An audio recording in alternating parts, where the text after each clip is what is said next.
Ajnanatimirandasya Gyananjana Shalakaya Chakshurunmilitam Yena Tasmai Shri Gurave Namaha. Bhagavad Gita as it is, Chapter 1, Observing the Armies on the Battlefield of Kurukshetra. Is everyone ready? Dhritarashtra said, O Sanjaya, after my sons and the sons of Pandu assembled in the place of pilgrimage at Kurukshetra, desiring to fight, what did they do? Sanjaya said, O king, after looking over the army arranged in military formation by the sons of Pandu, King Duryodhana went to his teacher and spoke the following words. O my teacher, behold the great army of the sons of Pandu, so expertly arranged by your intelligent disciple, the son of Drupada. Here in this army there are many heroic bowmen, equal in fighting to Bhima and Arjuna, great fighters like Yuyudhana, Virata, and Drupada. There are also great heroic powerful fighters like Drishtaketu, Chekitana, Kashiraj, Purujit, Kunti Bhoja, and Shaibhya. There are the mighty Utamanyu, the very powerful Utamauja, the son of Subhadra, and the sons of Draupadi. All these warriors are great chariot fighters. But for your information, O best of the Brahmanas, let me tell you about the captains who are especially qualified to lead my military force. There are personalities like you, Bhishma, Karna, Kripa, Ashvatthama, Vikarna, and the son of Somadatta called Barishava, who are always victorious in battle.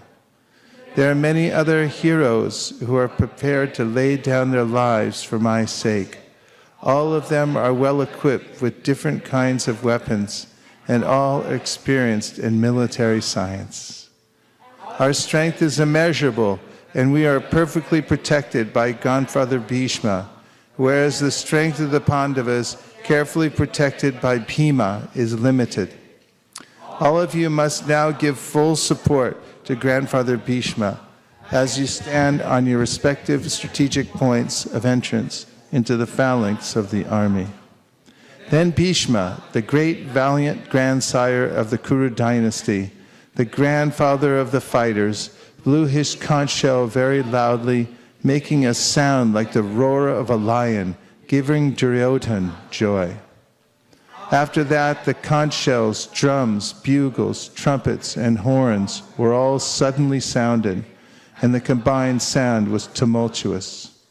On the other side, both Lord Krishna and Arjuna, stationed on a great chariot drawn by white horses, sounded their transcendental conch shells. Lord Krishna blew his conch shell, called Panchajanya. Arjuna blew his, the Devadatta. And Bhima, the voracious eater and performer of Herculean tasks, blew his terrific conch shell called Poundra. King Yudhishthira, the son of Kunti, blew his conch shell, the Ananta Vijaya. And Nakula and Sahadev blew the Sakosha and Manipushpaka. That great archer, the king of Kashi, the great fighter Shikandi, Drishtadumna, Virata, the unconquerable Satyaki, Drupada, the sons of Draupadi, and the others, O king, such as the mighty armed son of Subhadra, all blew their respective conch shells. The blowing of these different conch shells became uproarious, vibrating both in the sky and on the earth. It shattered the hearts of the sons of Dhritarashtra. At that time, Arjuna, the son of Pandu, seated in the chariot bearing the flag marked with Hanuman, took up his bow and prepared to shoot his arrows. O king, after looking at the sons of Dhritarashtra drawn in military array, Arjuna then spoke to Lord Krishna these words. Arjuna said, O infallible one, please draw my chariot between the two armies so that I may see those present here who desire to fight, and with whom I must contend in this great trial of arms. Let me see those who have come here to fight, wishing to please the evil-minded son of Dhritarashtra. Sanjaya said, descendant of Bharata, having thus been addressed by Arjuna, Lord Krishna drew up the fine chariot in the midst of the armies of both parties. In the presence of Bhishma, Drona, and all the other chieftains of the world, the Lord said, just behold, Partha, all the Kurus assembled here. There Arjuna could see within the midst of the armies of both parties his fathers, grandfathers, teachers, maternal uncles, brothers, sons, grandsons, friends, and also his fathers-in-law and well-wishers. And the son of Kunti, Arjuna, saw all these different grades of friends and relatives.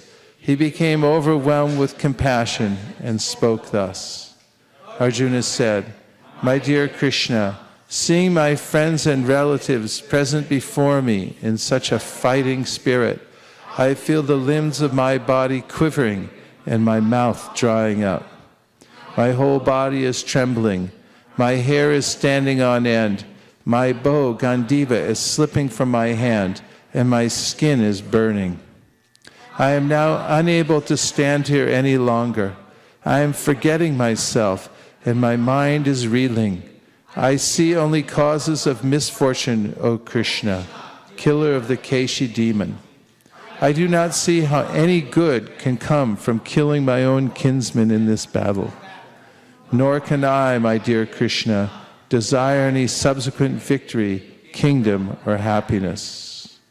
O Govinda, of what avail to us are a kingdom, happiness, or even life itself, when all those for whom we may desire them are now arrayed on this battlefield?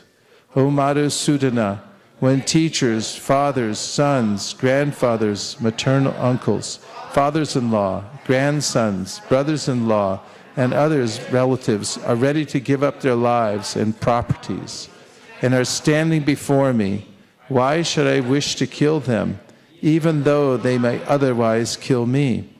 O maintainer of all living entities, I am not prepared to fight with them, even in exchange for the three worlds, let alone this earth. What pleasure will we derive from killing the sons of Dhritarashtra? Sin will overcome us if we slay such aggressors. Therefore it is not proper for us to kill the sons of Dhritarashtra and our friends.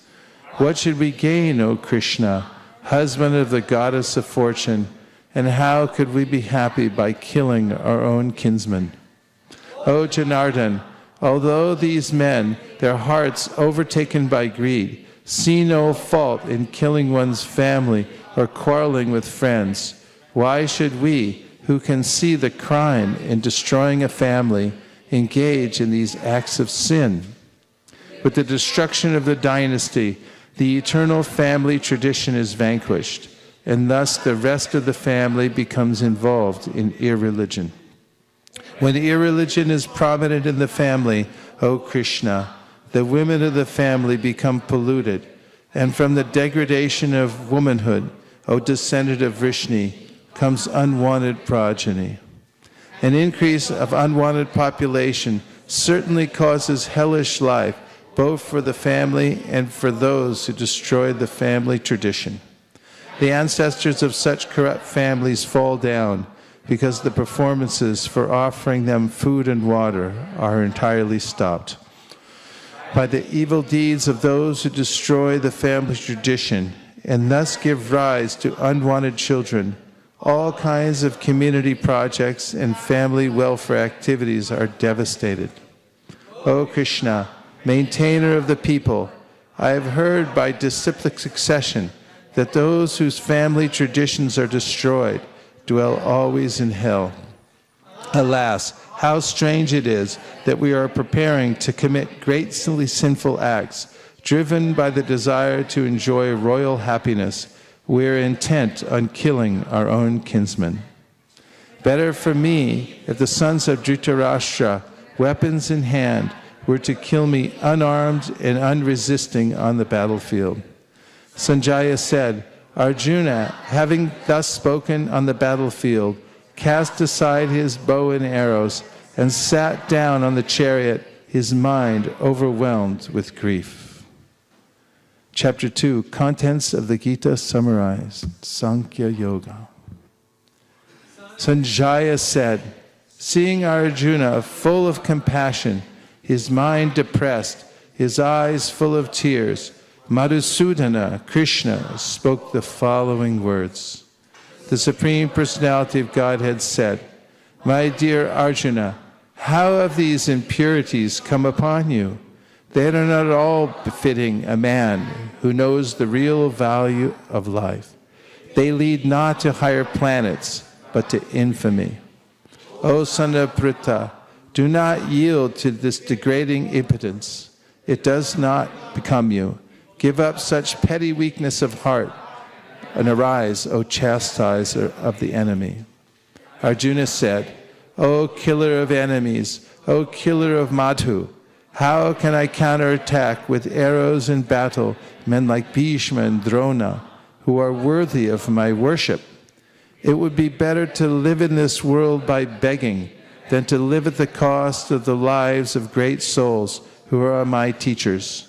Even though desiring worldly gain, they are superiors. If they are killed, everything we enjoy will be tainted with blood. Nor do we know which is better, conquering them or being conquered by them. If we killed the sons of Dhritarashtra, we should not care to live. Yet they are now standing before us on this battlefield. Now I am confused about my duty and have lost all composure because of miserly weakness. In this condition, I am asking you to tell me for certain which is best for me. Now I am your disciple and a soul surrendered unto you. Please instruct me. I can find no means to drive away this grief which is drying up my senses. I will not be able to dispel it even if I win a prosperous, unrivaled kingdom on earth with sovereignty like the demigods in heaven. Sanjaya said, having spoken thus, Arjuna, chastiser of enemies, told Krishna, Govinda, I shall not fight, and fell silent. O descendant of Bharata, at that time, Krishna, smiling in the midst of both the armies, spoke the following words to the grief-stricken Arjuna. Supreme Personality of Godhead said, while speaking learned words, you are mourning for what is not worthy of grief. Those who are wise lament neither for the living nor for the dead. Never was there a time when I did not exist, nor you, nor all these kings, nor in the future shall any of us cease to be. As the embodied soul continually passes in this body, from boyhood to youth to old age, the soul similarly passes into another body at death. A sober person is not bewildered by such a change. O son of Kunti, the non-permanent appearance of happiness and distress, and their disappearance in due course, are like the appearance and disappearance of winter and summer seasons. They arise from sense perception, O scion of Bharata, and one must learn to tolerate them without being disturbed. O best among men, Arjuna, the person who is not disturbed by happiness and distress and is steady in both is certainly eligible for liberation.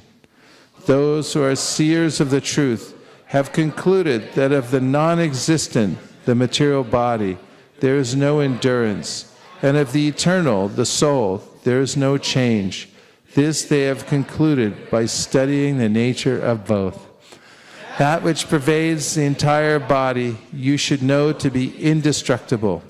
No one is able to destroy that imperishable soul. The material body of the indestructible, immeasurable, and eternal living entity is sure to come to an end. Therefore fight, O descendant of Bharata. Neither he who thinks the living entity the slayer, nor he who thinks it slain is in knowledge. For the self slays not, nor is slain. For the soul there is neither birth nor death at any time. He has not come into being, does not come into being, and will not come into being. He is unborn, eternal, ever existing, and primeval. He is not slain when the body is slain. O Partha, how can a person who knows that the soul is indestructible, eternal, unborn, and immutable kill anyone or cause anyone to kill? As a person puts on new garments, giving up old ones, the soul similarly accepts new material bodies, giving up the old and useless ones. The soul can never be cut into pieces by any weapon, nor burned by fire, nor moistened by water, nor withered by the wind. This individual soul is unbreakable and insoluble, and can never be burned or dried. He is everlasting, present everywhere, unchangeable, immovable, and eternally the same. It is said that the soul is invisible, inconceivable, and immutable. Knowing this, you should not grieve for the body. If, however, you think that the soul or the symptoms of life will always be born and die forever, you still have no reason to lament, O mighty arms. One who has taken his birth is sure to die, and after death one is sure to take birth again. Therefore, in the unavoidable discharge of your duty, you should not lament. All created beings are unmanifest in their beginning, manifest in their interim state, and unmanifest again when annihilated. So what need is there for lamentation? Some look on the soul as amazing, some describe him as amazing, and some hear of him as amazing, while others, even after hearing about him, cannot understand him at all. O descendant of Bharata, he who dwells in the body can never be slain. Therefore, you need not grieve for any living being. Considering your specific duty as a Kshatriya, you should know that there is no better engagement for you than fighting on religious principles, and so there is no need for hesitation. O Partha, happy are the Kshatriyas, to whom such fighting opportunities come unsought, opening for them the doors of the heavenly planets. If, however, you do not perform your religious duty of fighting, then you will certainly incur sins for neglecting your duties and thus lose your reputation as a fighter.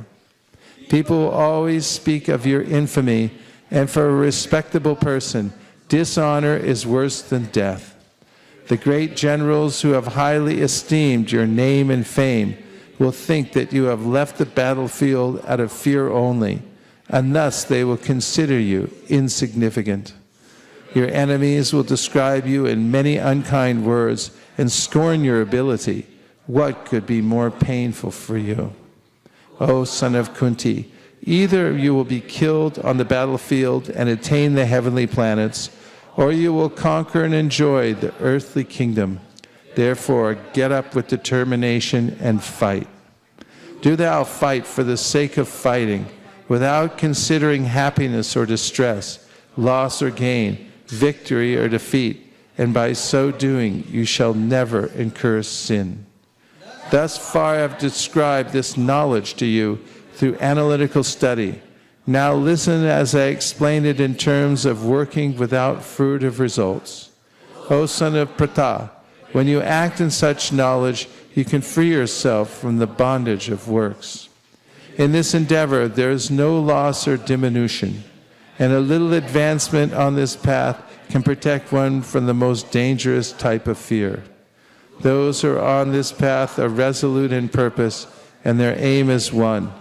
O beloved child of the Kurus, the intelligence of those who are irresolute is many-branched. Men of small knowledge are very much attached to the flowery words of the Vedas, which recommend various fruitive activities for elevation to heavenly planets, resultant good birth, power, and so forth. Being desirous of sense gratification and opulent life, they say that there is nothing more than this. In the minds of those who are too attached to sense enjoyment and material opulence, and who are bewildered by such things, the resolute determination for devotional service to the Supreme Lord does not take place. The Vedas deal mainly with the subject of the three modes of material nature. O Arjuna, become transcendental to these three modes. Be free from all dualities and from all anxieties for gain and safety, and be established in the self. All purposes served by a small well can at once be served by a great reservoir of water. Similarly, all the purposes of the Vedas can be served to one who knows the purpose behind them. You have a right to perform your prescribed duty, but you are not entitled to the fruits of action. Never consider yourself the cause of the results of your activities, and never be attached in not doing your duty. Perform your duty equipoised, O Arjuna, abandoning all attachment to success or failure. Such equanimity is called yoga. O Dhananjaya, keep all abominable activities far distant by devotional service, and in that consciousness surrender unto the Lord. Those who want to enjoy the fruits of their work are misers. A man engaged in devotional service rids himself of both good and bad reactions, even in this life. Therefore, strive for yoga, which is the art of all work. By thus engaging in devotional service to the Lord, great sages or devotees free themselves from the results of work in the material world. In this way, they become free from the cycle of birth and death, and attain the state beyond all miseries by going back to Godhead.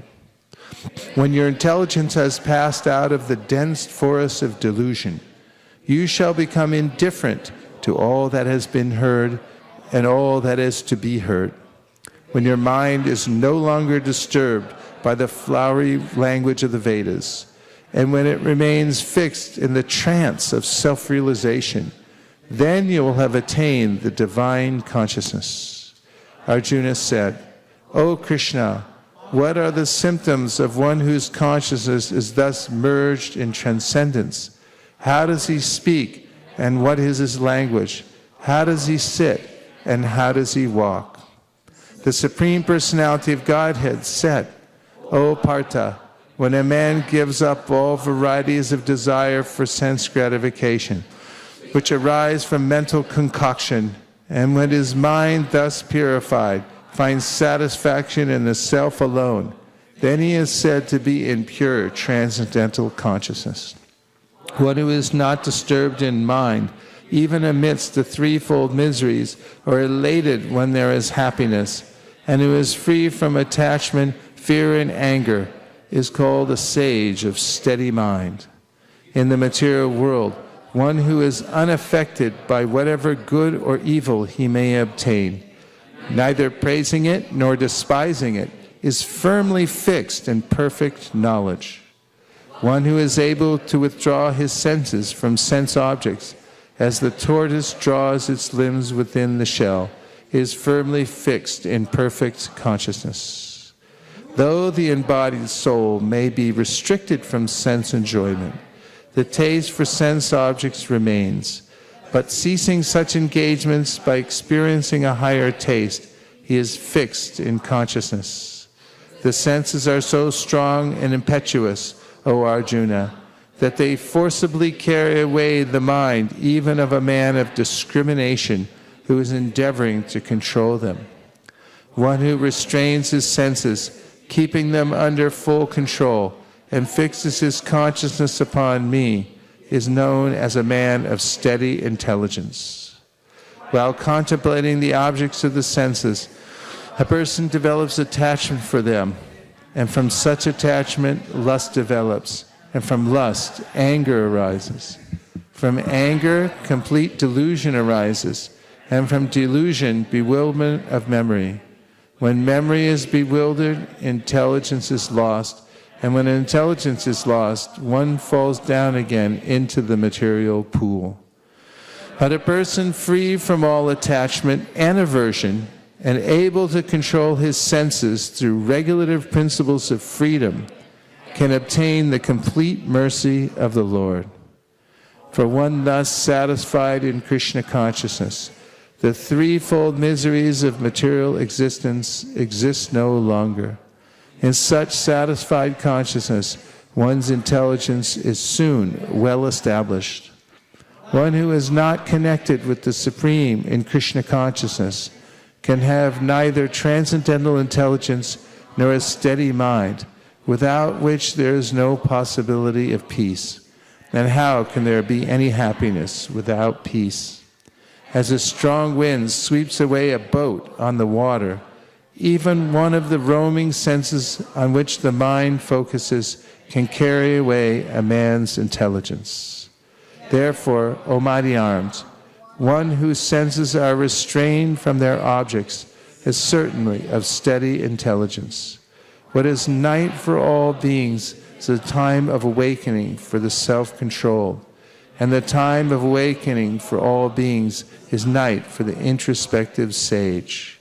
A person who is not disturbed by the incessant flow of desires that enter like rivers into the ocean, which is ever being filled but is always still, can alone achieve peace, and not the man who strives to satisfy such desires. A person who has given up all desires for sense gratification, who lives free from desires, who has given up all sense of proprietorship, and is devoid of false ego, he alone can attain real peace. That is the way of the spiritual and godly life, after attaining which a man is not bewildered. If one is thus situated, even at the hour of death, one can enter into the kingdom of God. Hare Krishna, Krishna Krishna, Hare Hare, Hare Rama, Rama Rama, Hare Hare. There's plenty of seats on that side, and just make sure there's a pathway that allows everyone in. Bhagavad Gita as it is, chapter 3, Karma Yoga. Is the pace okay for everybody? You take time to breathe. Arjuna said, O Janardhan, O Keshava, why do you want to engage me in this ghastly warfare if you think that intelligence is better than fruit of work? My intelligence is bewildered by your equivocal instructions. Therefore, please tell me decisively which will be most beneficial for me. The Supreme Personality of Godhead said, O sinless Arjuna, I have already explained that there are two classes of men who try to realize the self. Some are inclined to understand it by empirical philosophical speculation, and others by devotional service. Not by merely abstaining from work can one achieve freedom from reaction, nor by renunciation alone can one attain perfection. Everyone is forced to act helplessly according to the qualities he has acquired from the modes of material nature. Therefore, no one can refrain from doing something, not even for a moment. One who restrains the senses of action, but whose mind dwells on sense objects, certainly deludes himself and is called a pretender. On the other hand, if a sincere person tries to control the active senses by the mind and begins karma yoga in Krishna consciousness without attachment, he is by far superior. Perform your prescribed duty, for doing so is better than not working. One cannot even maintain one's physical body without work. Work done as a sacrifice for Vishnu has to be performed. Otherwise, work causes bondage in this material world. Therefore, O son of Kunti, perform your prescribed duties for his satisfaction, and in that way you will always remain free from bondage. In the beginning of creation, the Lord of all creatures sent forth generations of men and demigods, along with sacrifices for Vishnu, and blessed them by saying, Be thou happy by this yajna, sacrifice, because its performance will bestow upon you everything desirable for living happily and achieving liberation.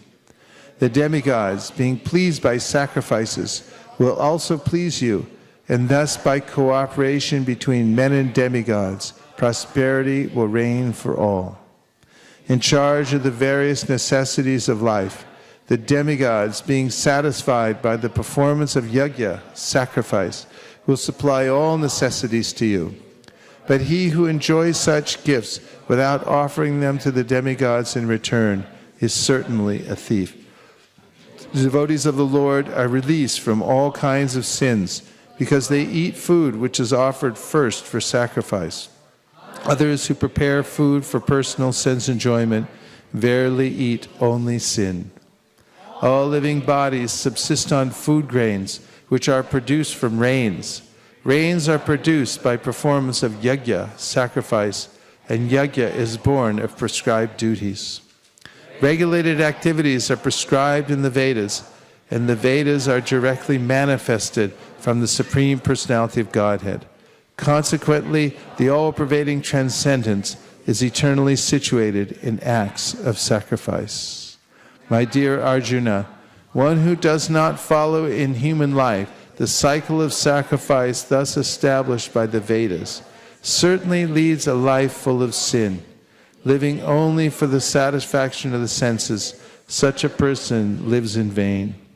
But for one who takes pleasure in the self, whose human life is one of self-realization, and who is satisfied in the self only, fully satiated, for him there is no duty.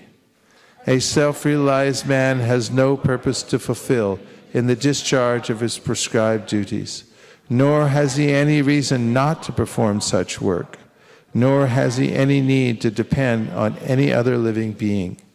Therefore, without being attached to the fruits of activities, one should act as a matter of duty, for by working without attachment, one attains the Supreme. Kings such as Janaka attained perfection solely by performance of prescribed duties. Therefore, just for the sake of educating the people in general, you should perform your work. Whatever action a great man performs, common men follow, and whatever standards he sets, by exemplary acts, all the world pursues.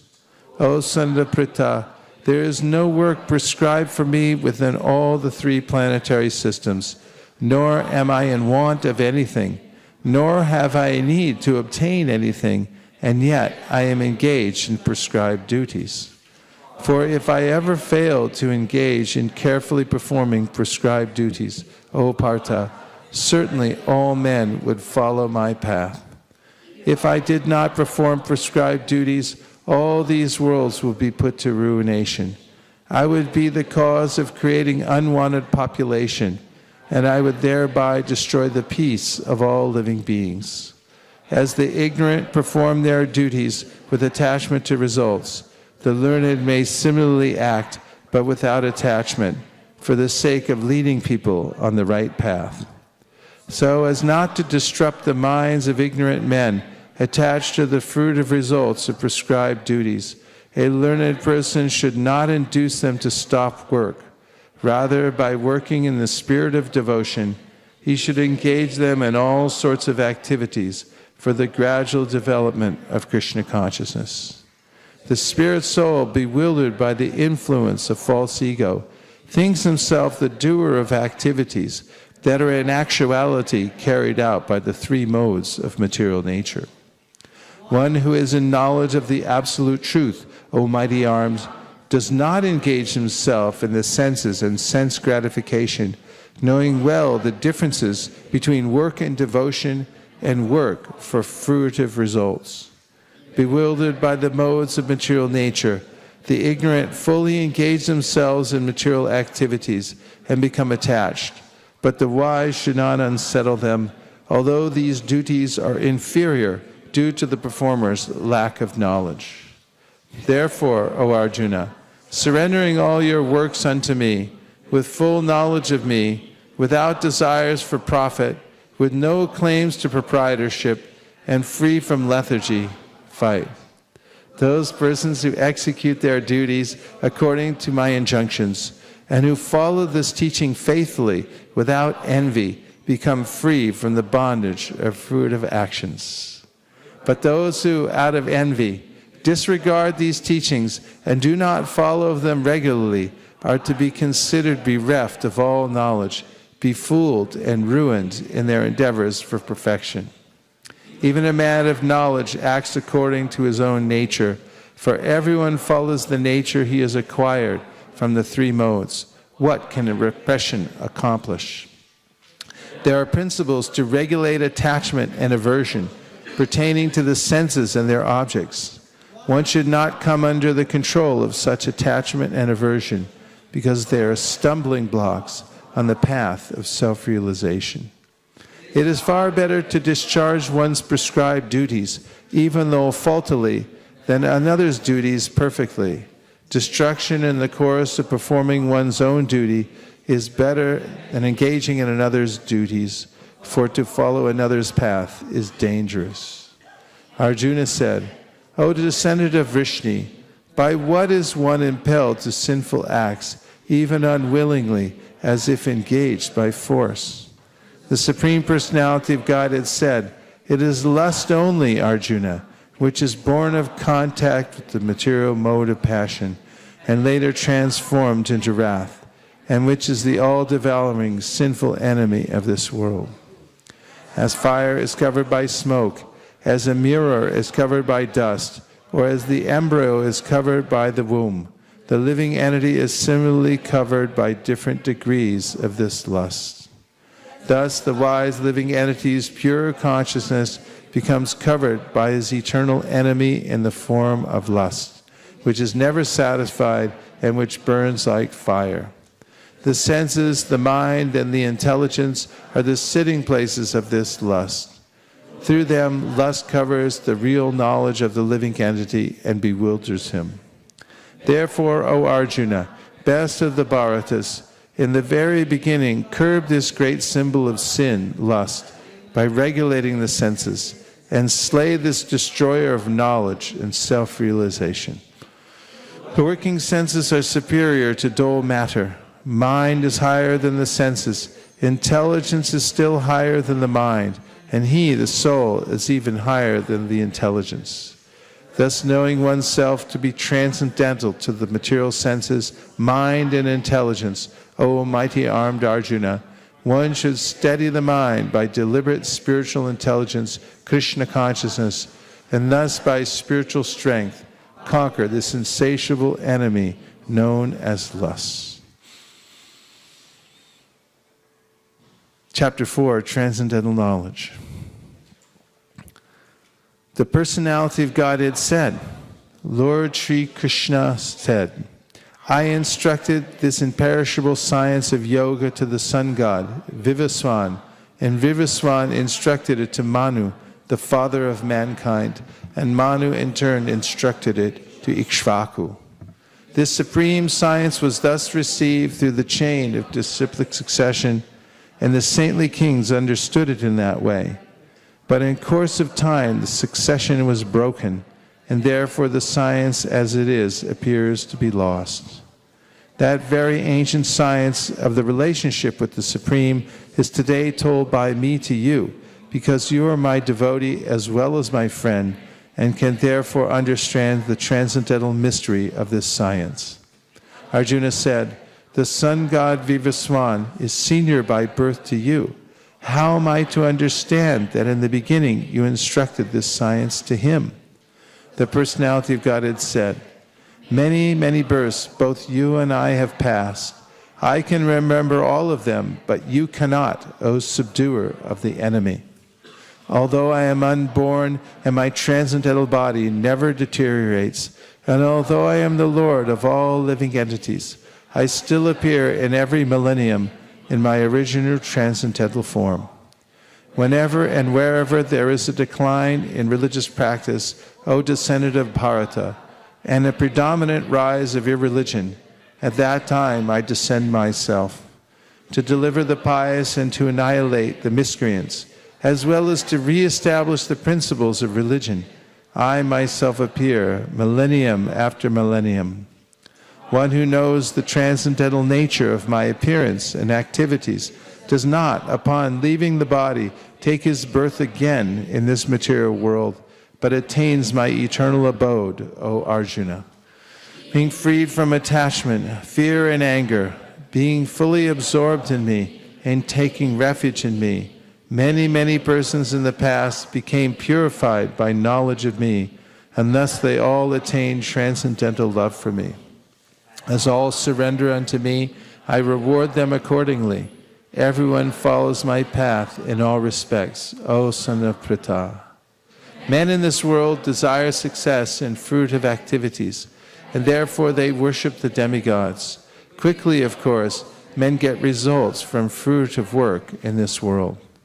According to the three modes of material nature and the work associated with them, the four divisions of human society are created by me, and although I am the creator of this system, you should know that I am yet the non-doer, being unchangeable.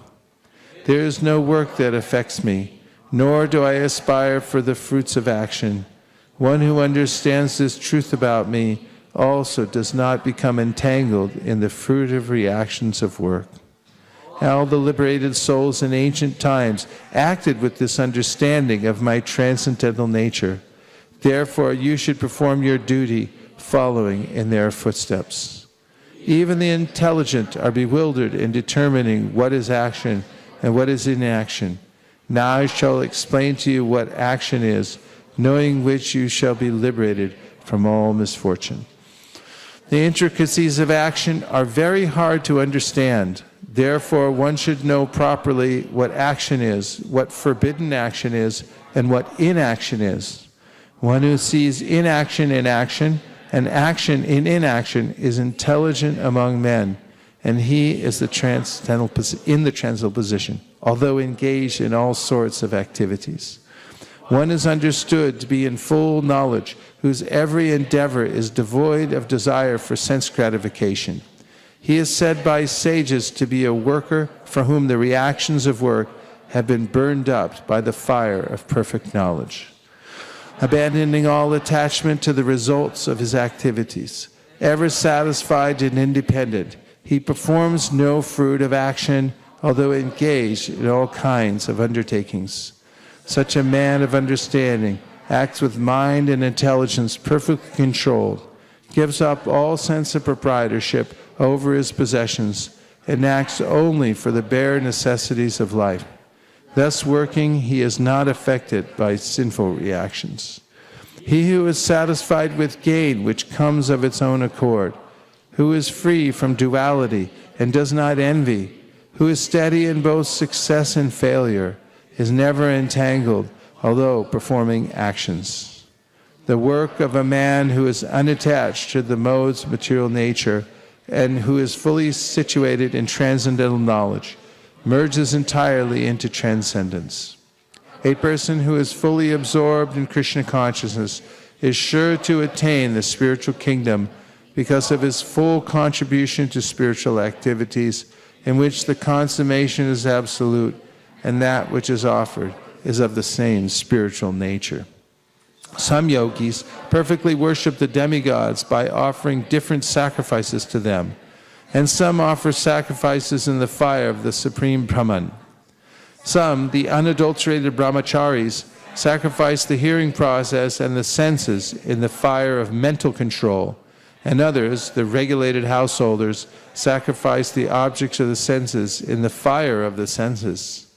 Others, who are interested in achieving self-realization through control of the mind and senses, offer the functions of all the senses and of the life breath as oblations into the fire of the controlled mind. Having accepted strict vows, some become enlightened by sacrificing their possessions, and others by performing severe austerities, by practicing the yoga of eightfold mysticism, or by studying the Vedas to advance in transcendental knowledge. Still others, who are inclined to the process of breath restraint to remain in trance, practice by offering the movement of the outgoing breath into the incoming, and the incoming breath into the outgoing, and thus at last remain in trance, stopping all breathing. Others, curtailing the eating process, offer the outgoing breath into itself as a sacrifice. All these performers who know the meaning of sacrifice become cleansed of sinful reactions, and having tasted the nectar of the results of sacrifices, they advance toward the supreme eternal atmosphere. O best of the Kuru dynasty, without sacrifice, one can never live happily on this planet or in this life. What then of the next? All these different types of sacrifice are approved by the Vedas, and all of them are born of different types of work. Knowing them as such, you will become liberated. O chastised of the enemy, the sacrifice performed in knowledge is better than the mere sacrifice of material possessions. After all, O son of Pritha, all sacrifices of work culminate in transcendental knowledge. Just try to learn the truth by approaching a spiritual master. Inquire from him submissively and render service unto him. The self-realized souls can impart knowledge unto you because they have seen the truth.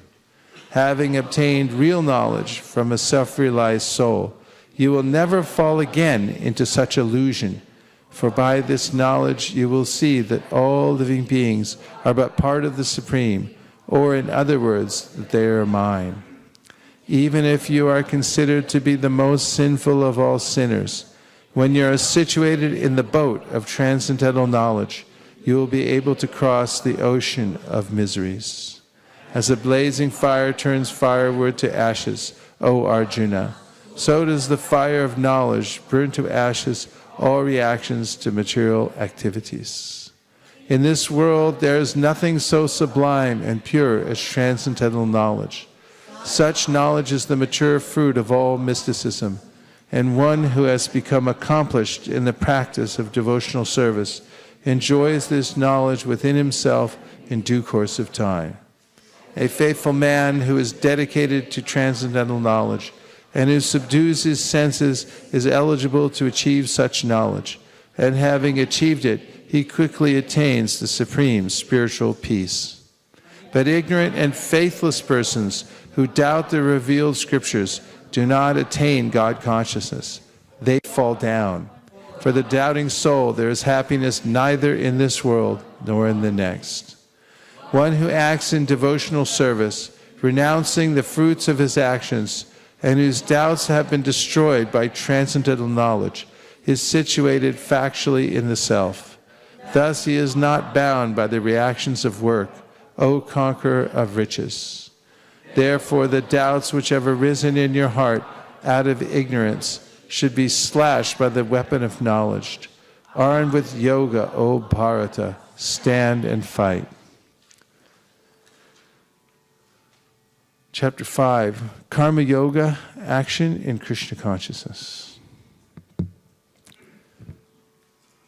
Arjuna said, O Krishna, first of all you asked me to renounce work, and then again you recommend work with devotion. Now will you kindly tell me definitely which of the two is more beneficial? The personality of Godhead replied, the renunciation of work and work in devotion are both good for liberation. But of the two, work and devotional service is better than the renunciation of work. One who neither hates nor desires the fruits of his activities is known to be always renounced. Such a person, free from all dualities, easily overcomes material bondage and is completely liberated, O mighty armed Arjuna. Only the ignorant speak of devotional service, karma yoga, as being different from the analytical study of the material world, Sankhya. Those who are actually learned say that he who applies himself well to one of these paths achieves the results of both. One who knows that the position reached by means of analytical study can also be attained by devotional service, and who therefore sees analytical study and devotional service to be on the same level, sees things as they are. Merely renouncing all activities, yet not engaging in the devotional service of the Lord, cannot make one happy. But a thoughtful person engaged in devotional service can achieve the supreme without delay. One who works in devotion, who is a pure soul, and who controls his mind and senses is dear to everyone, and everyone is dear to him. Though always working, such a man is never entangled. A person in the divine consciousness, although engaged in seeing, hearing, touching, smelling, eating, moving about, sleeping and breathing, always knows within himself that he actually does nothing at all. Because while speaking, evacuating, receiving, or opening or closing his eyes, he always knows that only the material senses are engaged with their objects, and that he is aloof from them. One who performs his duty without attachment, surrendering the results unto the Supreme Lord, is unaffected by sinful action, as a lotus leaf is untouched by water. The yogis, abandoning attachment, act with body, mind, intelligence, and even with the senses, only for the purpose of purification. The steadily devoted soul attains unadulterated peace because he offers the result of all activities to me, whereas a person who is not in union with the divine, who is greedy for the fruits of his labor, becomes entangled. When the embodied living being controls his nature and mentally renounces all actions, he resides happily in the city of 9 gates, the material body, neither working nor causing work to be done. The embodied spirit, master of the city of his body, does not create activities, nor does he induce people to act, nor does he create the fruits of action. All this is enacted by the modes of material nature. Nor does the Supreme Lord assume anyone's sinful or pious activities. Embodied beings, however, are bewildered because of the ignorance which covers their real knowledge. When, however, one is enlightened with the knowledge by which nations is destroyed, then his knowledge reveals everything, as the sun lights up everything in the daytime. When one's intelligence, mind, faith, and refuge are all fixed in the Supreme, then one becomes fully cleansed of misgivings through complete knowledge, and thus proceeds straight on the path of liberation. The humble sages, by virtue of true knowledge, see with equal vision a learned gentle Brahmana, a cow, an elephant, a dog, and a dog-eater outcast. Those whose minds are established in sameness and equanimity have already conquered the conditions of birth and death. They are flawless like Brahman, and thus they are already situated in Brahman. A person who neither rejoices upon achieving something pleasant, nor laments upon obtaining something unpleasant, who is self-intelligent, who is unbewildered, and who knows the science of God, is already situated in transcendence. Such a liberated person is not attracted to material sense pleasure, but is always in trance, enjoying the pleasure within. In this way, the self-realized person enjoys unlimited happiness, for he concentrates on the Supreme. An intelligent person does not take part in the sources of misery, which are due to contact with the material senses. O son of Kunti, such pleasures have a beginning and an end, and so the wise man does not delight in them. Before giving up this present body, if one is able to tolerate the urges of the material senses and check the force of desire and anger, he is well situated and is happy in this world. One whose happiness is within, who is active and rejoices within, and whose aim is inward, is actually the perfect mystic. He is liberated in the Supreme, and ultimately he attains the Supreme. Those who are beyond the dualities that arise from doubts, whose minds are engaged within, who are always busy working for the welfare of all living beings, and who are free from all sins, achieve liberation in the Supreme. Those who are free from anger and all material desires, who are self-realized, self-disciplined, and constantly endeavoring for perfection, are assured of liberation in the Supreme in the very near future. Shutting out all external sense objects, keeping the eyes and vision concentrated between the two eyebrows, suspending the inward and outward breaths within the nostrils, and thus controlling the mind, senses, and intelligence. The transcendentalist, aiming at liberation, becomes free from desire, fear, and anger. One who is always in this state is certainly liberated. A person in full consciousness of me, knowing me to be the ultimate beneficiary of all sacrifices and austerities, the supreme Lord of all planets and demigods, and the benefactor and well-wisher of all living entities, attains peace from the pangs of material miseries. Chapter 6, Jnana Yoga. The Supreme Personality of Godhead said, one who is unattached to the fruits of his work and who works as he is obligated is in the renounced order of life, and he is the true mystic, not he who lights no fire and performs no duty. What is called renunciation, you should know to be the same as yoga, or linking oneself with the Supreme. O son of Pandu, for one can never become a yogi unless he renounces the desire for sense gratification.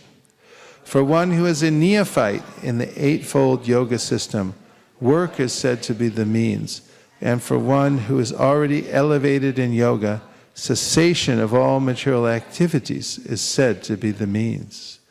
A person is said to be elevated in yoga when, having renounced all material desires, he neither acts for sense gratification nor engages in fruitive activities.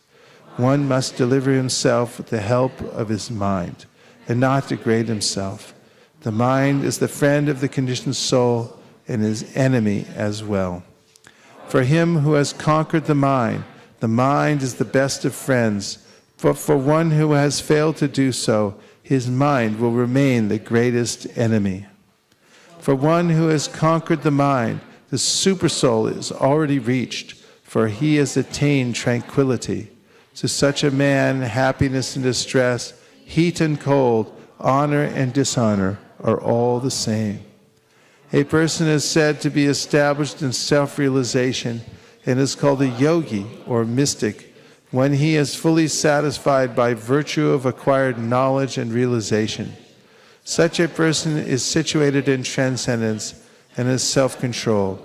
He sees everything, whether it be pebbles, stones, or gold, as the same.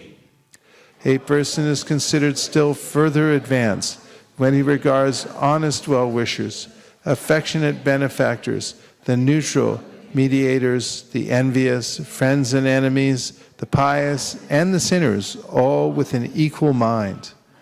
A transcendentalist should always engage his body, mind, and self in relationship with the Supreme.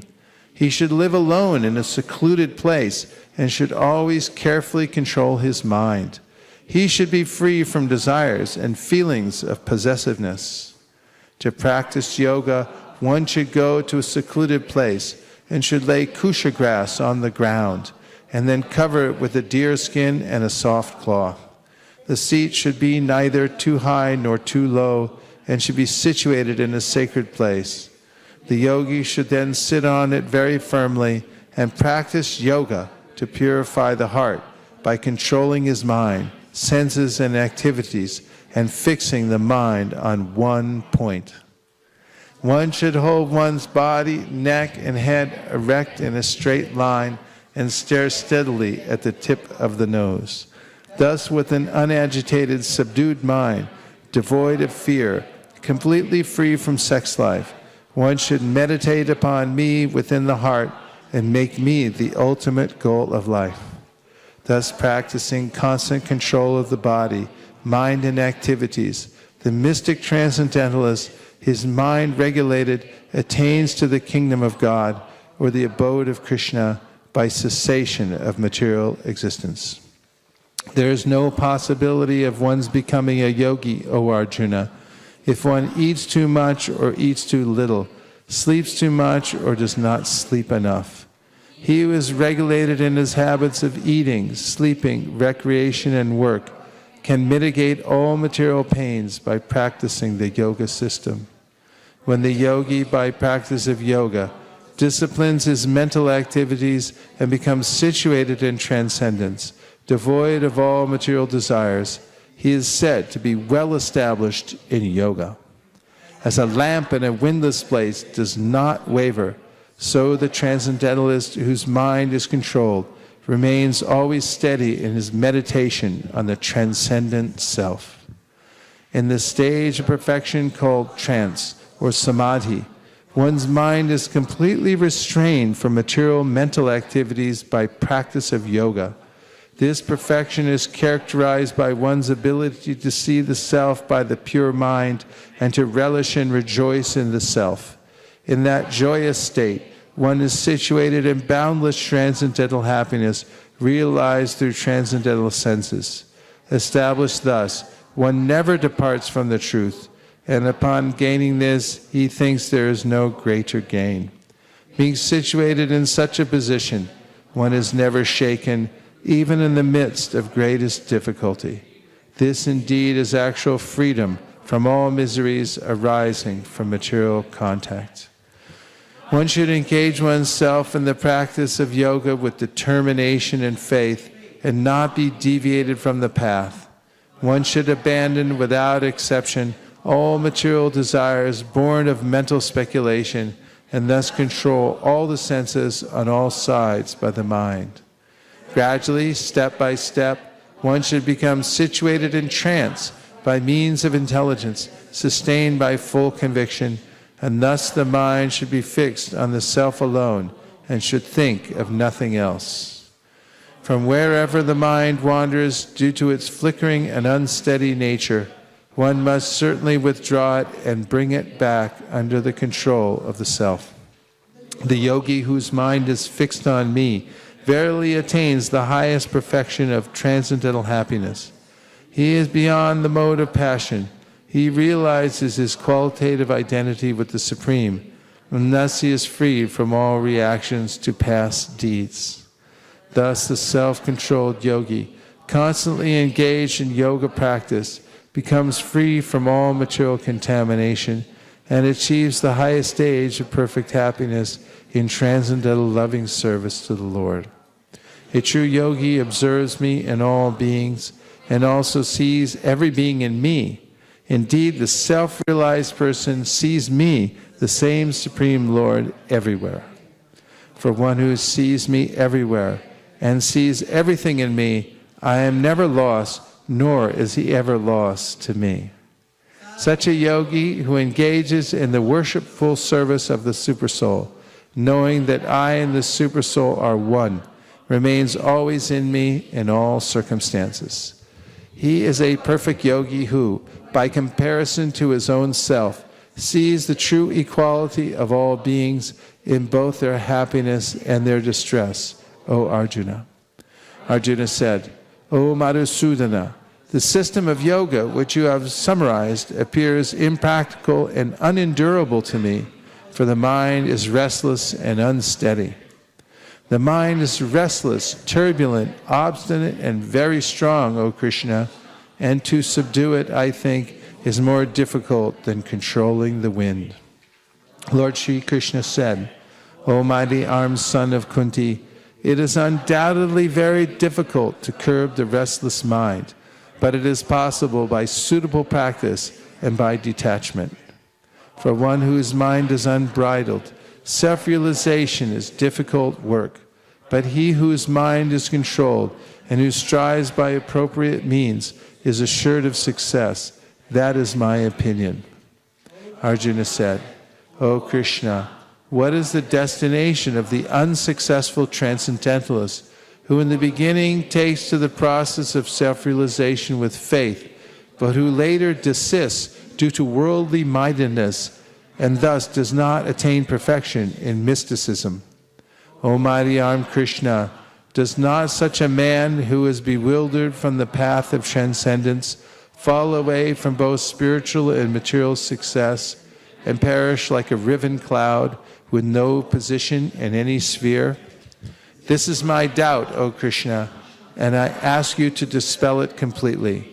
But for you, no one is to be found who can destroy this doubt. The Supreme Personality of Godhead said, Son of Pritha, a transcendentalist engaged in auspicious activities does not meet with destruction either in this world or in the spiritual world. One who does good, my friend, is never overcome by evil.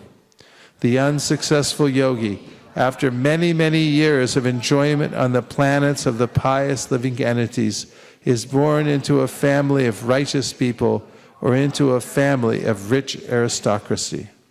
Or, if unsuccessful after long practice of yoga, he takes his birth in a family of transcendentalists who are surely great in wisdom. Certainly, such a birth is rare in this world. On taking such a birth, he revives the divine consciousness of his previous life, and he again tries to make further progress in order to achieve complete success, O son of Kuru. By virtue of the divine consciousness of his previous life, he automatically becomes attracted to the yogic principles even without seeking them. Such an inquisitive transcendentalist stands always above the ritualistic principles of the scriptures. And when the yogi engages himself with sincere endeavor in making further progress, being washed of all contaminations, then ultimately, achieving perfection after many, many births of practice, he attains the supreme goal. The yogi is greater than the ascetic, greater than the empiricist, and greater than the fruitive worker. Therefore, O Arjuna, in all circumstances be a yogi. And of all yogis, the one with great faith who always abides in me, thinking of me within himself and renders transcendental loving service to me, he is the most intimately united with me in yoga and is the highest of all. That is my opinion. Chapter 7, Knowledge of the Absolute. The Supreme Personality of Godhead said, Now hear, O son of Pritha, how by practicing yoga in full consciousness of me, with mind attached to me, you can know me in full, free from doubt. I shall now declare unto you in full this knowledge both phenomenal and numinous. This being known, nothing further shall remain for you to know. Out of many thousands among men, one may endeavor for perfection, and of those who have achieved perfection, hardly one knows me in truth. Earth, water, fire, air, ether, mind, intelligence, and false ego, altogether these 8 constitute my separated material energies. Besides these, O mighty-armed Arjuna, there is another superior energy of mine, which comprises the living entities who are exploiting the resources of this material inferior nature. All created beings have their source in these 2 natures. Of all that is material and all that is spiritual in this world, know for certain that I am both the origin and the dissolution. O conqueror of wealth, there is no truth superior to me. Everything rests upon me, as pearls are strung on a thread. O son of Kunti, I am the taste of water, the light of the sun and the moon, the syllable Om in the Vedic mantras. I am the sound in ether and ability in man.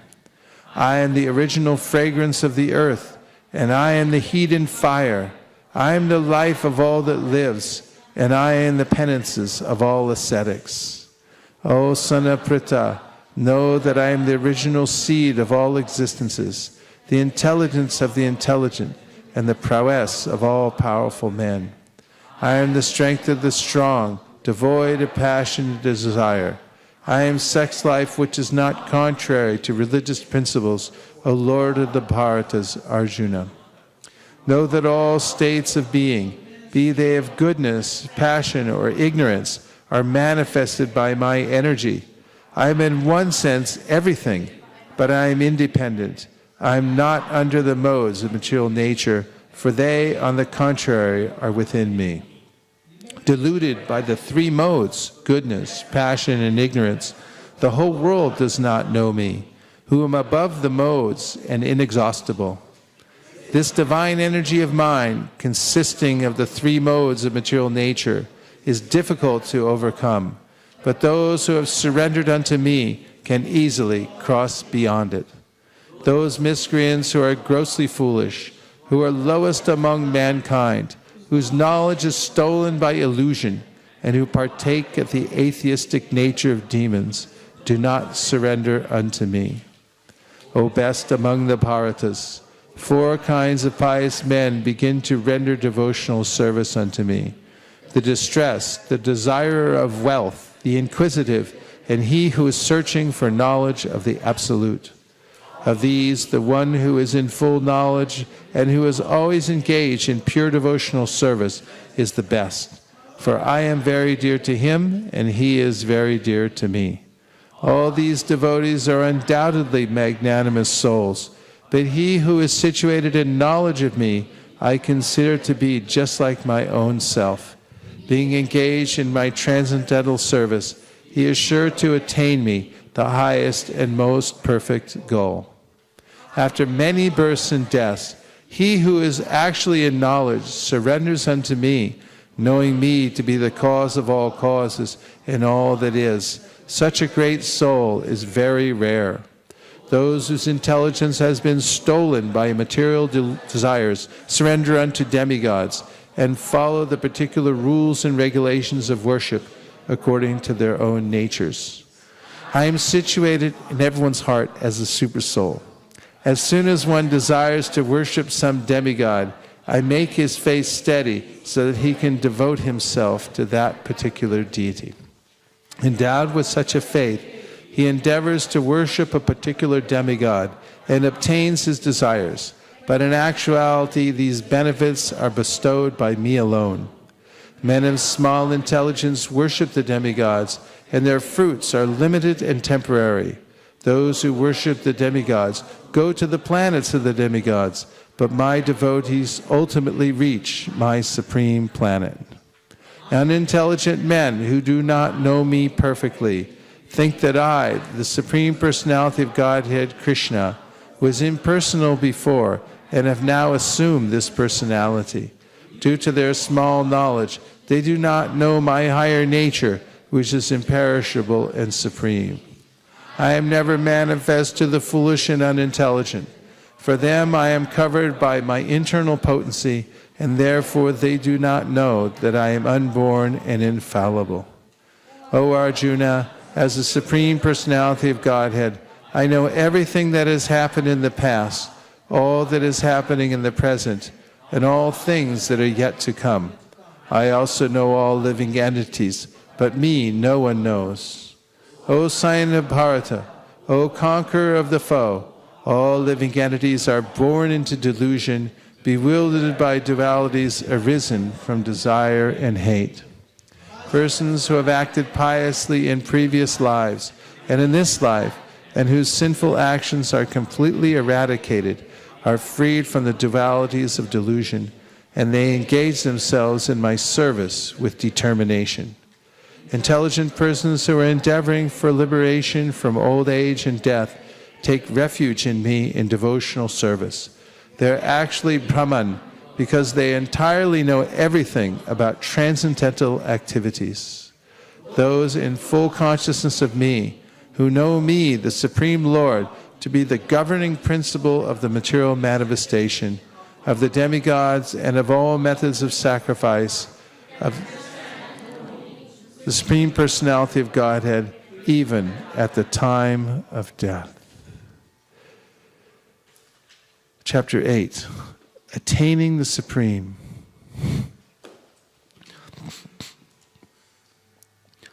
Arjuna inquired, O my Lord, O Supreme Person, what is Brahman? What is the Self? What are fruitive activities? What is this material manifestation? And what are the demigods? Please explain this to me.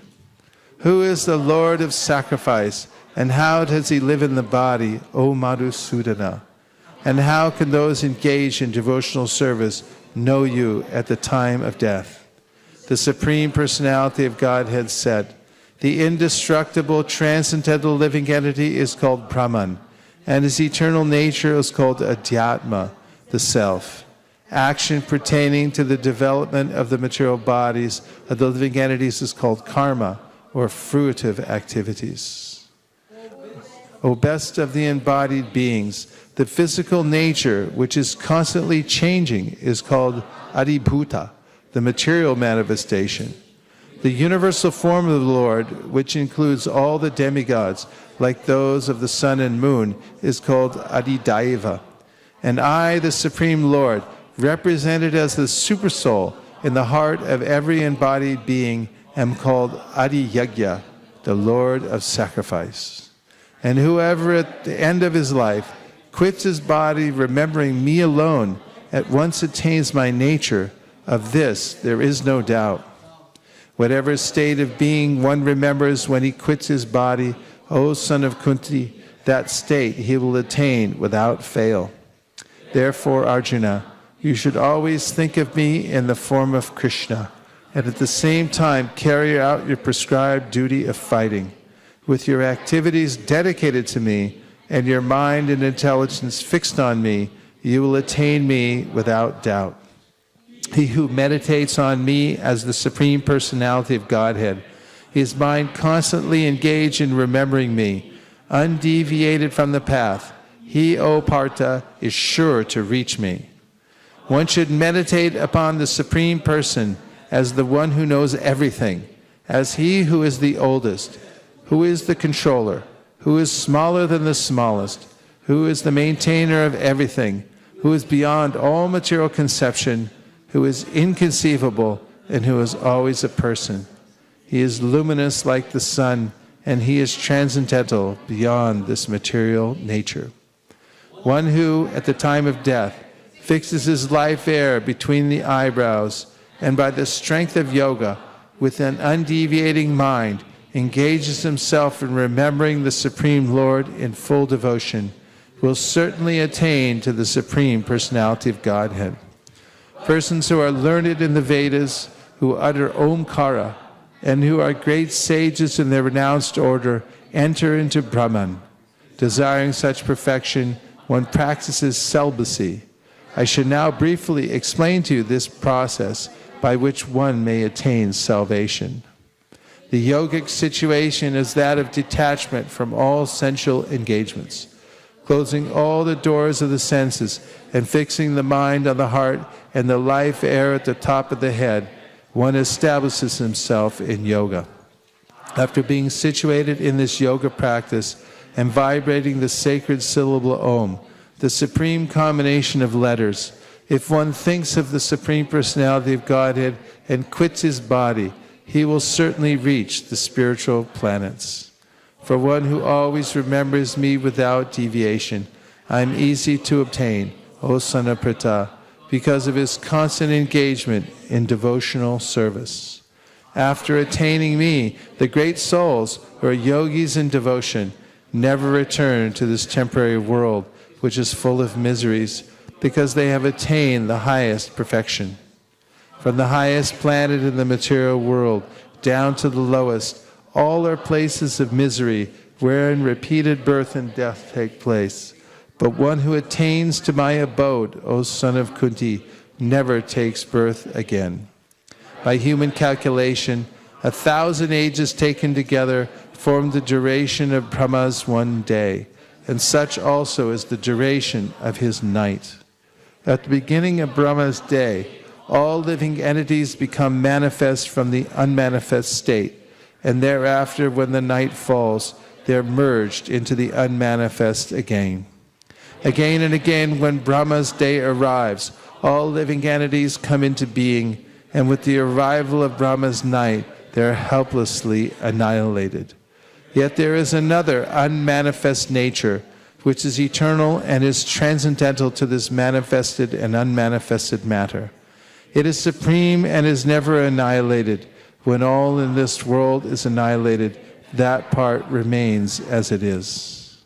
That which the Vedantists describe as unmanifest and infallible, that which is known as the supreme destination, that place from which, having attained it, one never returns, that is my supreme abode. The Supreme Personality of Godhead, who is greater than all, is attainable by unalloyed devotion. Although he is present in his abode, he is all-pervading, and everything is situated within him. O best of the Bharatas, I shall now explain to you the different times at which, passing away from this world, the yogi does or does not come back.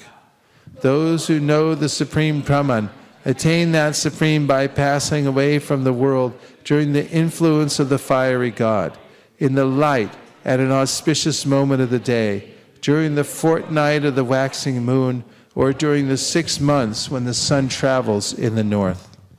The mystic who passes away from this world during the smoke, the night, the fortnight of the waning moon, or the 6 months when the sun passes to the south, reaches the moon planet but again comes back. According to Vedic opinion, there are 2 ways of passing from this world, one in light and one in darkness.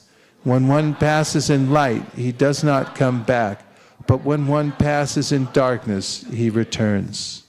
Although the devotees know these 2 paths, O Arjuna, they are never bewildered.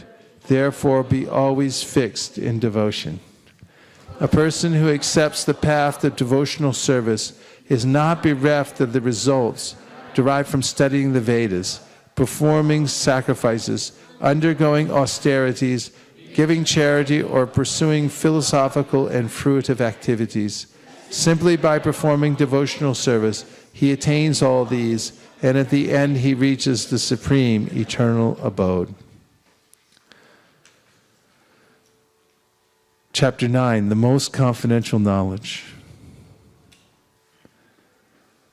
The Supreme Personality of Godhead said, "My dear Arjuna, because you are never envious of me, I shall impart to you this most confidential knowledge and realization, knowing which you shall be relieved of the miseries of material existence.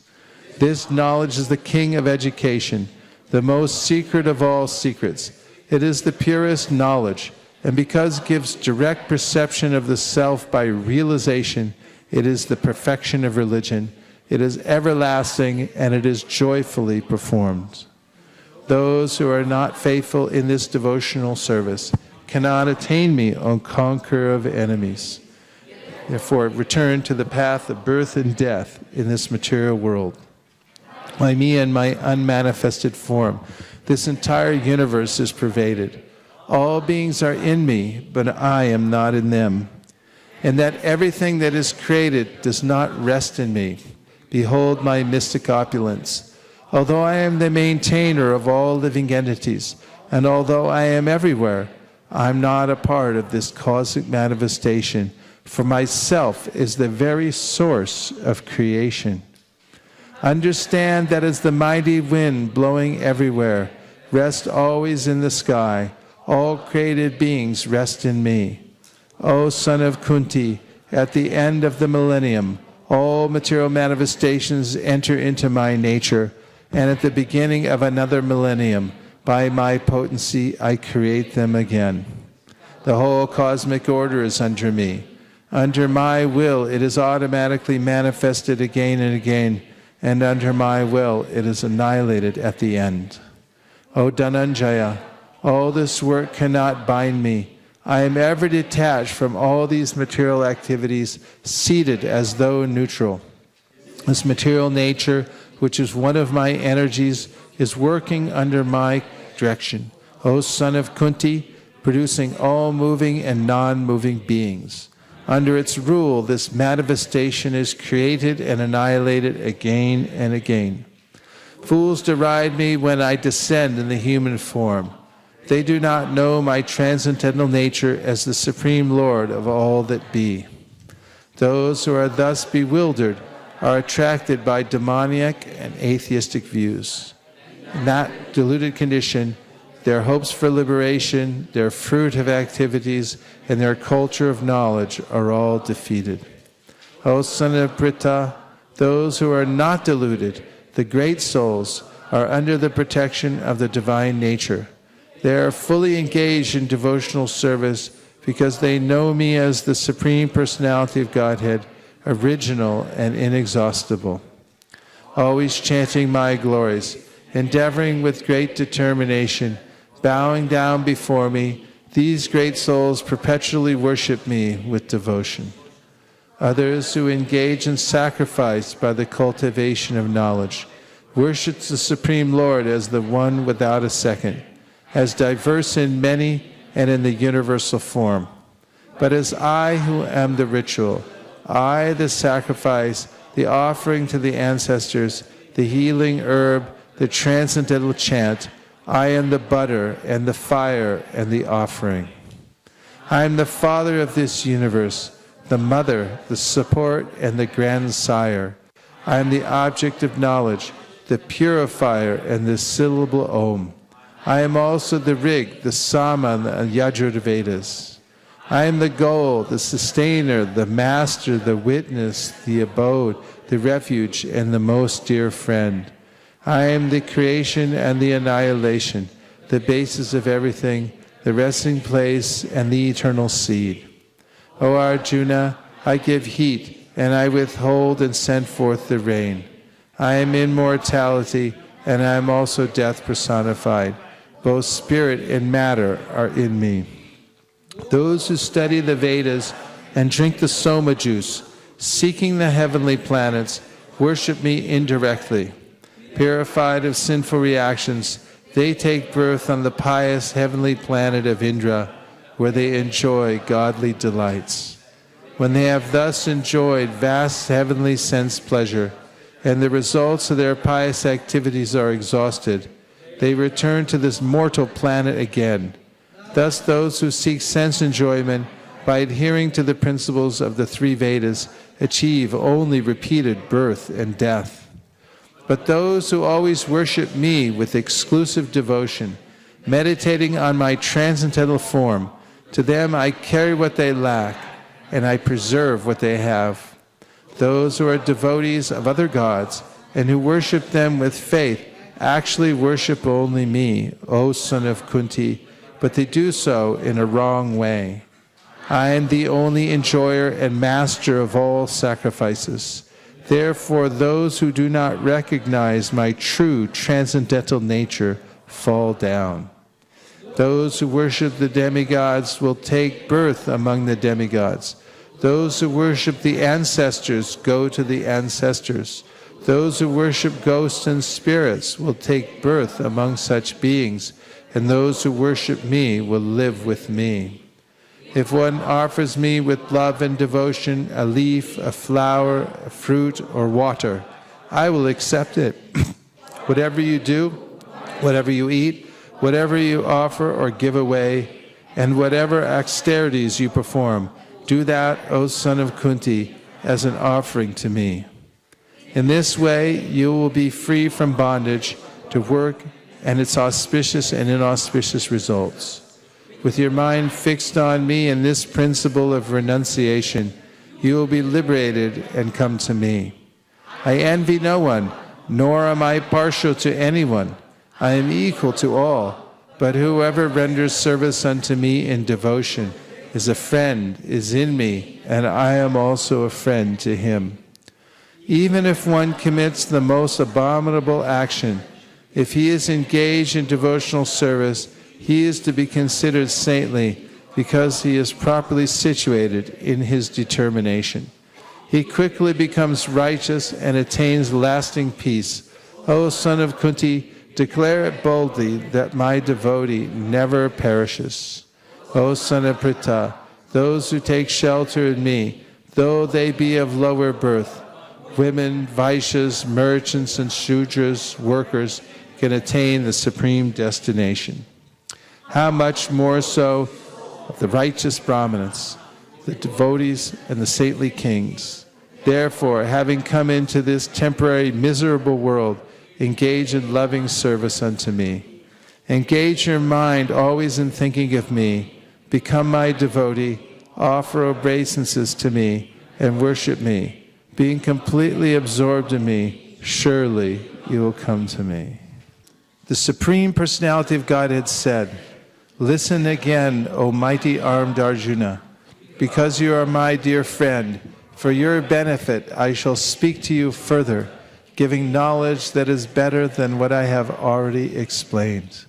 Neither the hosts of demigods nor the great sages know my origin or opulences, for in every respect I am the source of the demigods and sages.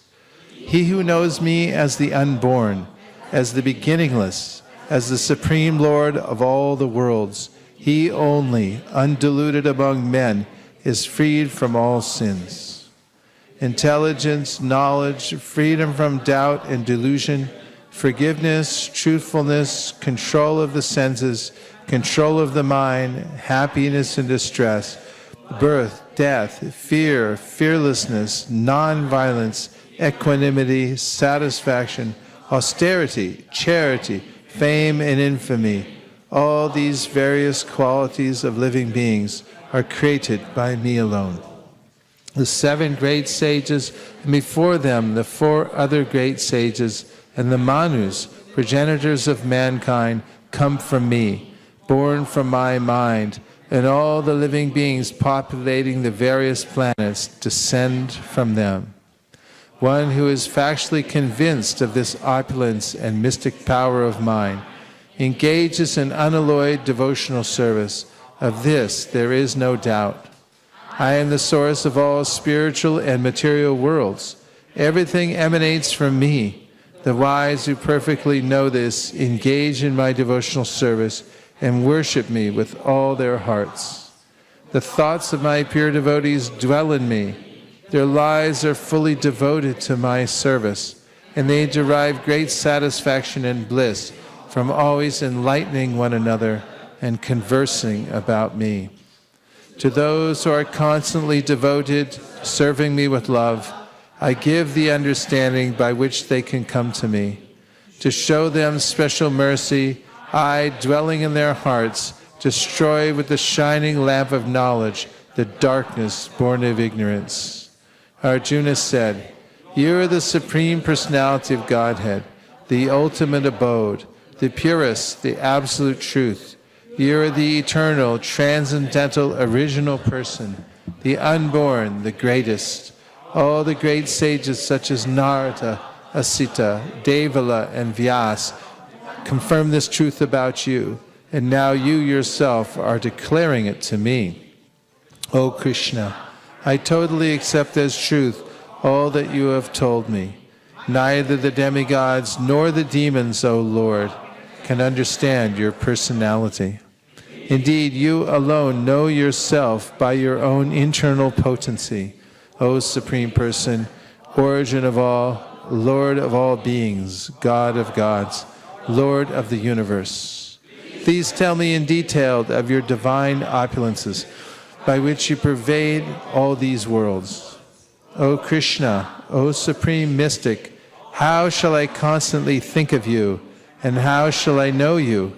In what various forms are you to be remembered, O Supreme Personality of Godhead? O Janardhan, again, please describe in detail the mystic power of your opulences. I am never satiated in hearing about you, for the more I hear, the more I want to taste the nectar of your words. The Supreme Personality of Godhead said, "Yes, I will tell you of my splendorous manifestations, but only of those which are prominent, O Arjuna, for my opulence is limitless. I am the Supersoul, O Arjuna, seated in the hearts of all living entities. I am the beginning, the middle, and the end of all beings. Of the Adityas, I am Vishnu. Of lights, I am the radiant sun. Of the Maruts, I am Marichi. And among the stars, I am the moon. Of the Vedas, I am the Samaveda.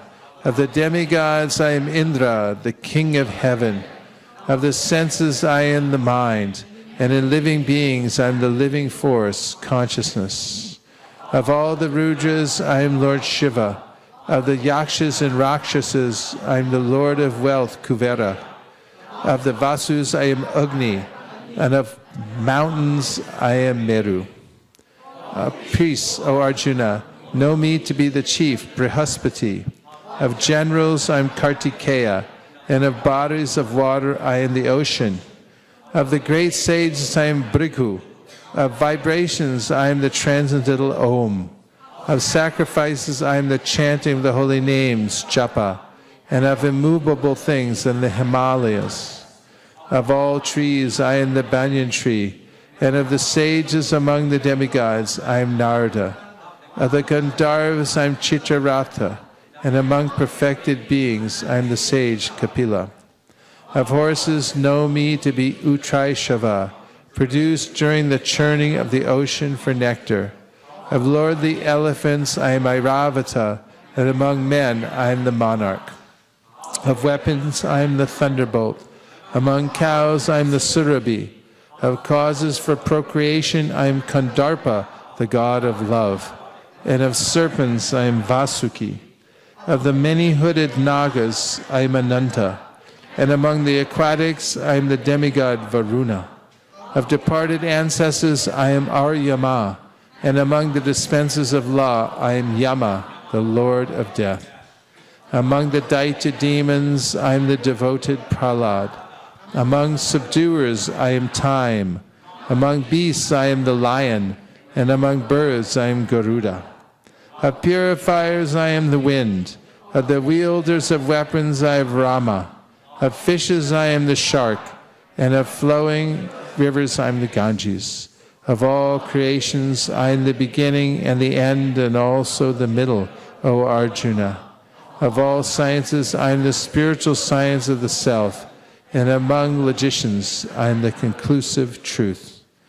Of all letters, I am the letter A. Among compound words, I am the dual compound. I am also inexhaustible time, and of creators, I am Brahma. I am all-devouring death, and I am the generating principle of all that is yet to be. Among women, I am fame, fortune, fine speech, memory, intelligence, steadfastness, and patience. Of the hymns in the Samaveda, I am the Brihat Sama. And of poetry, I am the Gayatri. Of months, I am Margashirsha, November, December, and among seasons, I am the flower-bearing spring. I am also the gambling of cheats, and of the splendid, I am the splendor. I am victory, I am adventure, and I am the strength of the strong. Of the descendants of Vrishni, I am Vasudeva. And of the Pandavas, I am Arjuna. Of the sages, I am Vyasa. And among great thinkers, I am Ushana. Among all means of suppressing lawlessness, I am punishment. And of those who seek victory, I am morality. Of secret things, I am silence. And of the wise, I am wisdom.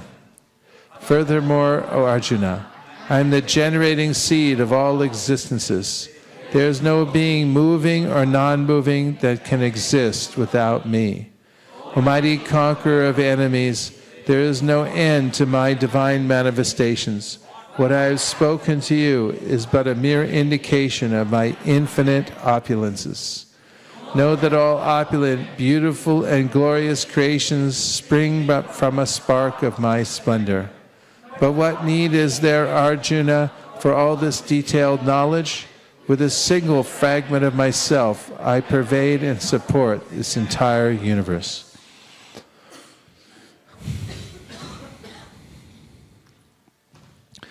Chapter 11, the Universal Form. Arjuna said, "By my hearing the instructions you have kindly given me about these most confidential spiritual subjects, my illusion has now been dispelled. O lotus-eyed one, I have heard from you in detail about the appearance and disappearance of every living entity and have realized your inexhaustible glories. O greatest of all personalities, O supreme form, though I see you here before me in your actual position, you have described yourself. I wish to see how you have entered into this cosmic manifestation. I want to see that form of yours. If you think that I am able to behold your cosmic form, O my Lord, O Master of all mystic power, then kindly show me that unlimited universal self." The Supreme Personality of Godhead said, "My dear Arjuna, O son of Pritha, See now my opulences, hundreds of thousands of varied, divine, and multicolored forms. O best of the Bharatas, see here the different manifestations of Adityas, Vasus, Rudras, Ashvini Kumaras, and all the other demigods. Behold the many wonderful things which no one has ever seen or heard before. O Arjuna, whatever you wish to see, behold at once in this body of mine. This universal form can show you whatever you now desire to see and whatever you may want to see in the future. Everything moving and non-moving is here completely in one place. But you cannot see me with your present eyes. Therefore I give you divine eyes. Behold my mystic opulence. Sanjaya said, O king, having spoken thus, the Supreme Lord of all mystic power, the personality of Godhead, displayed his universal form to Arjuna. Arjuna saw in that universal form unlimited mouths, unlimited eyes, unlimited wonderful visions. The form was decorated with many celestial ornaments and bore many divine upraised weapons. He wore celestial garlands and garments, and many divine scents were smeared over his body. All was wondrous, brilliant, unlimited, all expanding. If hundreds of thousands of suns were to rise at once into the sky, their radiance might resemble the effulgence of the Supreme Person in that universal form. At that time, Arjuna could see in the universal form of the Lord the unlimited expansions of the universe situated in one place, although divided into many, many thousands. Then, bewildered and astonished, his hair standing on end, Arjuna bowed his head to offer obeisances and with folded hands began to pray to the Supreme Lord. Arjuna said, My dear Lord Krishna, I see assembled in your body all the demigods and various other living entities. I see Brahma sitting on the lotus flower, as well as Lord Shiva and all the sages and divine serpents. O Lord of the universe, O universal form, I see in your body many, many arms, bellies, mouths, and eyes, expanded everywhere without limit. I see in you no end, no middle, and no beginning. Your form is difficult to see because of its glaring effulgence, spreading on all sides, like blazing fire or the immeasurable radiance of the sun. Yet I see this glowing form everywhere, adorned with various crowns, clubs, and discs. You are the supreme primal objective. You are the ultimate resting place of all this universe. You are inexhaustible, and you are the oldest. You are the maintainer of the eternal religion, the personality of Godhead. This is my opinion. You are without origin, middle, or end. Your glory is unlimited. You have numberless arms, and the sun and moon are your eyes. I see you with blazing fire coming forth from your mouth, burning this entire universe by your own radiance. Although you are one, you spread throughout the sky and the planets and all space between. O Great One, seeing this wondrous and terrible form, all the planetary systems are perturbed. All the hosts of demigods are surrendering before you and entering into you. Some of them, very much afraid, are offering prayers with folded hands. Hosts of great sages and perfected beings, crying, All peace, are praying to you by singing the Vedic hymns. All the various manifestations of Lord Shiva, the Adityas, the Vasus, the Sadyas, the Vishvadevas, the two Ashvis, the Maruts, the forefathers, the Gandharvas, the Yakshas, the Asuras, and the perfected demigods are beholding you in wonder. O mighty armed one, all the planets with their demigods are disturbed at seeing your great form, with its many faces, eyes, arms, thighs, legs, and bellies, and your many terrible teeth. As they are disturbed, so am I. O all-pervading Vishnu, seeing you with your many radiant colors touching the sky, your gaping mouths and your great glowing eyes, My mind is perturbed by fear. I can no longer maintain my steadiness or equilibrium of mind. O Lord of Lords, O refuge of the worlds, please be gracious to me. I cannot keep my balance, seeing thus your blazing, death-like faces and awful teeth. In all directions I am bewildered. All the sons of Dhritarashtra, along with their allied kings, and Bhishma, Drona, Karna, and our chief soldiers also, are rushing into your fearful mouths, and some I see trapped with heads smashed between your teeth. As the many waves of the river flow into the ocean, so do all these great warriors enter blazing into your mouths. I see all people rushing full speed into your mouths, as moths dash to destruction in a blazing fire.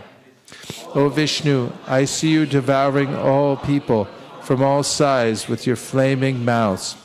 Covering all the universe with your effulgence, you are manifest with terrible scorching rays. O Lord of Lords, so fierce a form, please tell me who you are. I offer my obeisances unto you.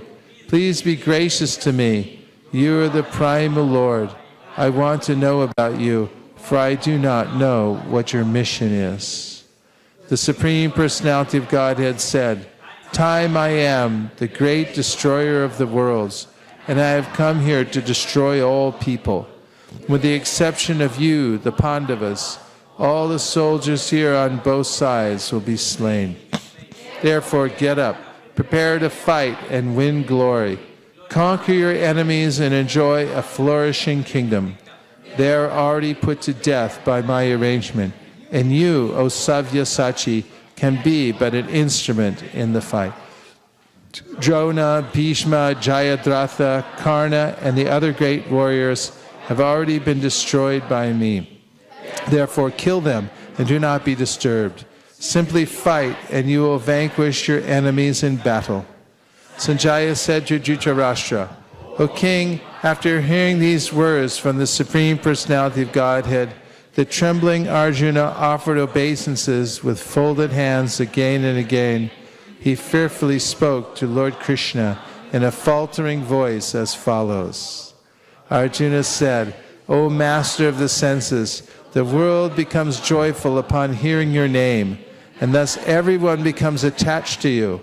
Although the perfected beings offer you their respectful homage, the demons are afraid, and they flee here and there. All this is rightly done.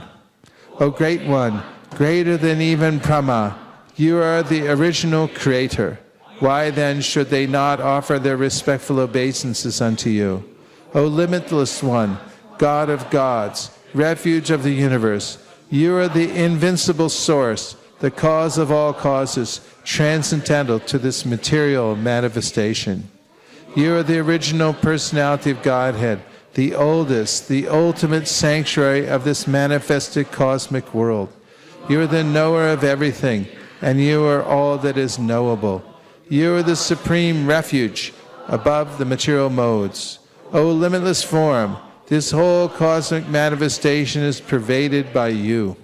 You are air, and you are the supreme controller. You are fire, you are water, and you are the moon.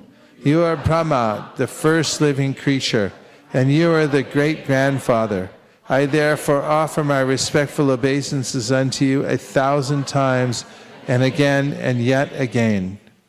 Obeisances to you from the front, from behind, and from all sides. O unbounded power, you are the master of limitless might. You are all-pervading, and thus you are everything. Thinking of you as my friend, I have rashly addressed you as, O Krishna, O Yadava, O my friend, not knowing your glories. Please forgive whatever I have done in madness or in love.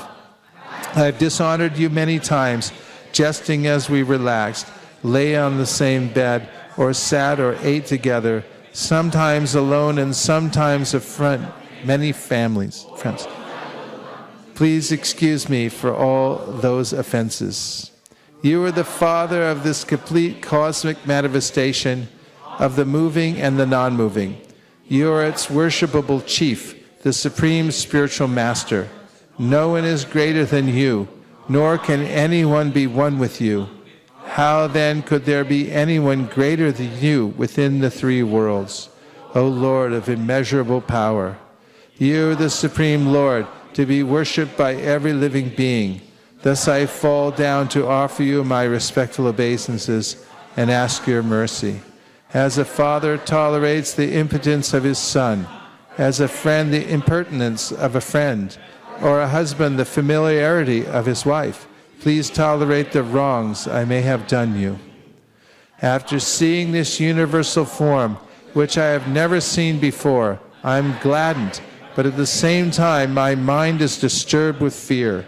Therefore, please bestow your grace upon me and reveal again your form as the personality of Godhead, O Lord of Lords, O abode of the universe, O universal form, O thousand-armed Lord.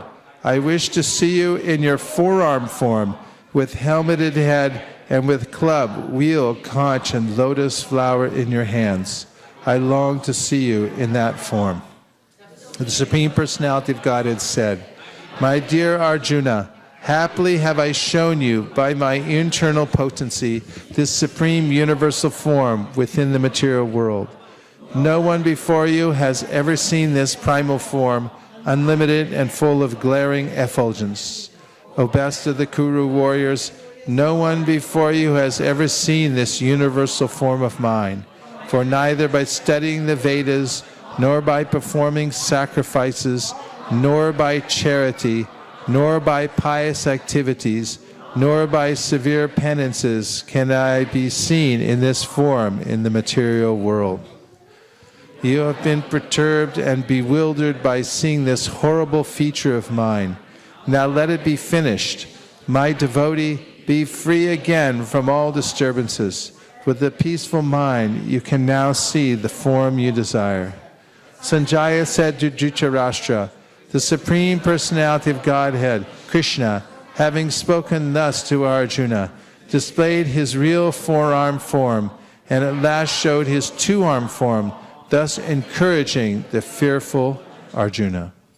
When Arjuna thus saw Krishna in his original form, he said, O Janardhan, seeing this human-like form so very beautiful, I am now composed in mind, and I am restored to my original nature. The Supreme Personality of Godhead said, My dear Arjuna, this form of mine you are now seeing is very difficult to behold. Even the demigods are ever seeking the opportunity to see this form, which is so dear. The form you are seeing with your transcendental eyes cannot be understood simply by studying the Vedas, nor by undergoing severe penances, nor by charity, nor by worship. It is not by these means that one can see me as I am. My dear Arjuna, only by undivided devotional service can I be understood as I am, standing before you, and can thus be seen directly.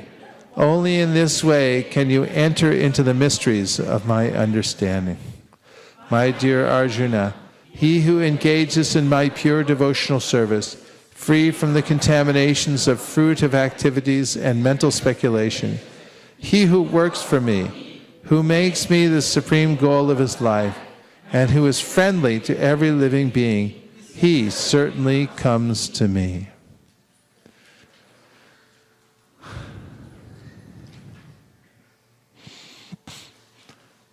Chapter 12, Devotional Service. Arjuna inquired, which are considered to be more perfect, those who are always properly engaged in your devotional service, or those who worship the impersonal Brahman, the unmanifested? The Supreme Personality of Godhead said, those who fix their minds on my personal form and are always engaged in worshiping me with great and transcendental faith are considered by me to be most perfect. But those who fully worship the unmanifested, that which lies beyond the perception of the senses, the all-pervading, inconceivable, unchanging, fixed, immovable, the impersonal conception of the absolute truth, by controlling the various senses and being equally disposed to everyone, such persons engaged in the welfare of all at last achieve me. For those whose minds are attached to the unmanifested impersonal feature of the Supreme, advancement is very troublesome. To make progress in that discipline is always difficult for those who are embodied. But those who worship me, giving up all their activities unto me, and being devoted to me without deviation, engage in devotional service and always meditating upon me, having fixed their minds upon me, O son of Brita, for them I am the swift deliverer from the ocean of birth and death. Just fix your mind upon me, the Supreme Personality of Godhead, and engage all your intelligence in me. Thus you will live in me always, without a doubt. My dear Arjuna, O winner of wealth, if you cannot fix your mind upon me without deviation, then follow the regulative principles of Bhakti Yoga. In this way, develop a desire to attain me. If you cannot practice the regulations of Bhakti Yoga, then just try to work for me, because by working for me, you will come to the perfect stage. If, however, you are unable to work in this consciousness of me, then try to act giving up all results of your work and try to be self-situated. If you cannot take to this practice, then engage yourself in the cultivation of knowledge.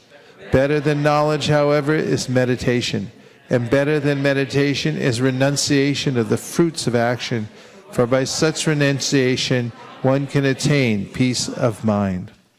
One who is not envious, but is a kind friend to all living entities, who does not think himself a proprietor, and is free from false ego, who is equal in both happiness and distress, who is tolerant, always satisfied, self-controlled, and engaged in devotional service with determination. His mind and intelligence fixed on me. Such a devotee of mine is very dear to me. He by whom no one is put into difficulty, and who is not disturbed by anyone, who is equipoised in happiness and distress, fear and anxiety, is very dear to me. My devotee, who is not dependent on the ordinary course of activities, is pure, expert, without cares, free from all pains, and not striving for some result, is very dear to me. One who is neither rejoices or grieves, who neither laments nor desires, and who renounces both auspicious and inauspicious things, such a devotee is very dear to me.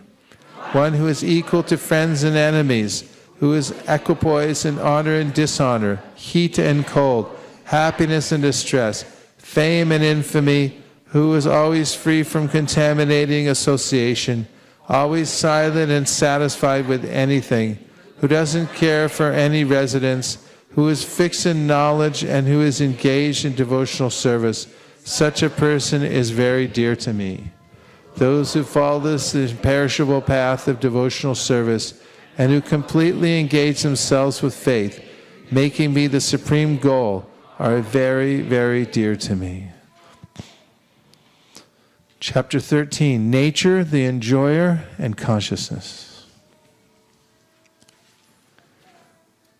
Arjuna said, "O my dear Krishna, I wish to know about Prakriti, nature, Purusha, the enjoyer, and the field and the knower of the field, and of knowledge and the object of knowledge." The Supreme Personality of Godhead said, "This body, O son of Kunti, is called the field, and one who knows this field, O scion of Bharata, you should understand that I am also the knower in all bodies, and to understand this body and its knower is called knowledge. That is my opinion. Now please hear my brief description of this field of activity and how it is constituted, what its changes are, whence it is produced, who that knower of the field of activities is, and what his influences are. That knowledge of the field of activities and the knower of activities is described by various sages in various Vedic writings. It is especially presented in Vedanta Sutra, with all reasoning as to cause and effect. The 5 great elements, false ego, intelligence, the unmanifested, the 10 senses and the mind, the 5 sense objects, desire, hatred, happiness, distress, the aggregate, the life symptoms and convictions. All these are considered in summary to be the field of activities and its interactions. Humility, pridelessness, nonviolence, tolerance, simplicity, approaching a bona fide spiritual master, cleanliness, steadiness, self-control, renunciation of the objects of sense gratification, absence of false ego, the perception of the evil of birth, death, old age, and disease, detachment, freedom from entanglement with children, wife, home, and the rest, even-mindedness amid pleasant and unpleasant events, constant and unalloyed devotion to me, aspiring to live in a solitary place, detachment from the general mass of people, accepting the importance of self-realization, and philosophical search for the absolute truth. All these I declare to be knowledge, and besides this, whatever there may be, is ignorance. I shall now explain the knowable, knowing which you will taste the eternal. Brahman, the spirit, beginningless and subordinate to me, lies beyond the cause and effect of this material world. Everywhere are his hands and legs, his eyes, heads, and faces, and he has ears everywhere. In this way, the Supersoul exists, pervading everything. The Supersoul is the original source of all senses, yet he is without senses. He is unattached, although he is the maintainer of all living beings. He transcends the modes of nature, and at the same time he is the master of all the modes of material nature. The Supreme Truth exists outside and inside of all living beings, the moving and the non-moving. Because he is subtle, he is beyond the power of the material senses to see or to know. Although far, far away, he is also near to all. Although the Supersoul appears to be divided among all beings, he is never divided. He is situated as one. Although he is the maintainer of every living entity, it is to be understood that he devours and develops all. He is the source of light in all luminous objects. He is beyond the darkness of matter and is unmanifest. He is knowledge. He is the object of knowledge, and he is the goal of knowledge. He is situated in everyone's heart. Thus, the field of activities, the body, knowledge, and the knowable have been summarily described by me. Only my devotees can understand this thoroughly and thus attain to my nature. Material nature and the living entities should be understood to be beginningless. Their transformations and the modes of matter are products of material nature. Nature is said to be the cause of all material causes and effects, whereas the living entity is the cause of the various sufferings and enjoyments in this world. The living entity and material nature thus follows the ways of life, enjoying the 3 modes of nature. This is due to his association with that material nature. Thus he meets with good and evil among various species. Yet this body, another, a transcendental enjoyer, who is the Lord, the supreme proprietor, who exists as the overseer and permitter, and who is known as the Supersoul. One who understands this philosophy concerning material nature, the living entity, and the interaction of the modes of nature is sure to attain liberation. He will not take birth here again, regardless of his present position. Some perceive the Supersoul within themselves through meditation, others through the cultivation of knowledge, and still others through working without fruitive desires. Again, there are those who, although not conversant in spiritual knowledge, begin to worship the Supreme Person upon hearing about him from others. Because of their tendency to hear from authorities, they also transcend the path of birth and death. O Chief of the Bharatas, know that whatever you see in existence, both the moving and the non-moving, is only a combination of the field of activities and the knower of the field. One who sees the supersoul accompanying the individual soul in all bodies, and who understands that neither the soul nor the supersoul within the destructible body is ever destroyed, actually sees. One who sees the supersoul equally present everywhere, in every living being, does not degrade himself by his mind. Thus he approaches the transcendental destination. One who can see that all activities are performed by the body, which is created of material nature, and sees that the self does nothing, actually sees. When a sensible man ceases to see different identities due to different material bodies, and he sees how beings are expanded everywhere, he attains to the Brahman conception. Those with the vision of eternity can see that the imperishable soul is transcendental, eternal, and beyond the modes of nature. Despite contact with the material body, O Arjuna, the soul neither does anything nor is entangled. The sky, due to its subtle nature, does not mix with anything, although it is all-pervading. Similarly, the soul situated in Brahman vision does not mix with the body, though situated in that body. O son of Bharata, as the sun alone illuminates all this universe, so does the living entity, one with the body, illuminate the entire body by consciousness. Those who see with eyes of knowledge the difference between the body and the knower of the body, and can also understand the process of liberation from bondage in material nature, attain the supreme goal.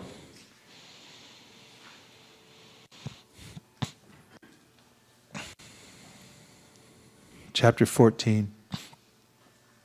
The three modes of material nature. The Supreme Personality of Godhead said, "Again I shall declare to you the supreme wisdom, the best of all knowledge, knowing which all the sages have attained the supreme perfection. By becoming fixed in this knowledge, one can attain to the transcendental nature like my own. Thus established, one is not born at the time of creation or disturbed at the time of dissolution. The total material substance called Brahman is the source of birth, and it is that Brahman that I impregnate, making possible the births of all living beings, O son of Bharata. It should be understood that all species of life, O son of Kunti, are made possible by birth in this material nature, and that I am the seed-giving father. Material nature consists of three modes: goodness, passion, and ignorance. When the eternal living entity comes in contact with nature, O mighty armed Arjuna, he becomes conditioned by these modes. O sinless one, the mode of goodness, being purer than the others, is illuminating, and it frees one from all sinful reactions. Those situated in that mode become conditioned by a sense of happiness and knowledge. The mode of passion is born of unlimited desires and longings, O son of Kunti, and because of this, the embodied living entity is bound to material fruit of actions. O son of Bharata, know that the mode of darkness, born of ignorance, is the delusion of all embodied living entities. The results of this mode are madness, indolence, and sleep, which bind the conditioned soul. O son of Bharata, the mode of goodness conditions one to happiness, passion conditions one to fruit of action, and ignorance, covering one's knowledge, binds one to madness. Sometimes the mode of goodness comes prominent, defeating the mode of passion and ignorance, O son of Bharata. Sometimes the mode of passion defeats goodness and ignorance, and at other times ignorance defeats goodness and passion. In this way, there is always competition for supremacy. The manifestation of the mode of goodness can be experienced when all the gates of the body are illuminated by knowledge. O chief of the Bharatas, when there is an increase in the mode of passion, the symptoms of great attachment, fruitive activity, intense endeavor, and uncontrollable desire and hankering develop. When there is an increase in the mode of ignorance, O son of Kuru, darkness, inertia, madness, and illusion are manifested. When one dies in the mode of goodness, he attains to the pure higher planets of the great sages. When one dies in the mode of passion, he takes birth among those engaged in fruitive activities. And when one dies in the mode of ignorance, he takes birth in the animal kingdom. The result of pious action is pure and is said to be in the mode of goodness. But action done in the mode of passion results in misery, and action performed in the mode of ignorance results in foolishness. From the mode of goodness, real knowledge develops. From the mode of passion, greed develops. And from the mode of ignorance develop foolishness, madness, and illusion. Those situated in the mode of goodness gradually go upward to the higher planets. Those in the mode of passion live on the earthly planets, and those in the abominable mode of ignorance go down to the hellish worlds. When one properly sees that in all activities no other performer is at work than these three modes of nature, and he knows the Supreme Lord, who is transcendental to all these modes, he attains my spiritual nature. When the embodied being is able to transcend these three modes associated with the material body, he can become free from birth, death, old age, and their distresses, and can enjoy nectar even in this life. Arjuna inquired, "O my dear Lord, by which symptoms is one known who is transcendental to these three modes? What is his behavior, and how does he transcend the modes of nature?" The Supreme Personality of Godhead said, "O son of Pandu, he who does not hate illumination, attachment, and delusion when they are present, or long for them when they disappear, who is unwavering and undisturbed through all these reactions of the material qualities, remaining neutral and transcendental, knowing that the modes alone are active, who is situated in the self and regards alike happiness and distress, who looks upon a lump of earth, a stone, and a piece of gold with an equal eye, who is equal toward the desirable and the undesirable, who is steady, situated equally well in praise and blame, honor and dishonor, who treats alike both friend and enemy, and who has renounced all material activities. Such a person is said to have transcended the modes of nature. One who engages in full devotional service, unfailing in all circumstances, at once transcends the modes of material nature, and thus comes to the level of Brahman. And I am the basis of the impersonal Brahman, which is immortal, imperishable, and eternal, and is the constitutional position of ultimate happiness. Chapter 15, the Yoga of the Supreme Person.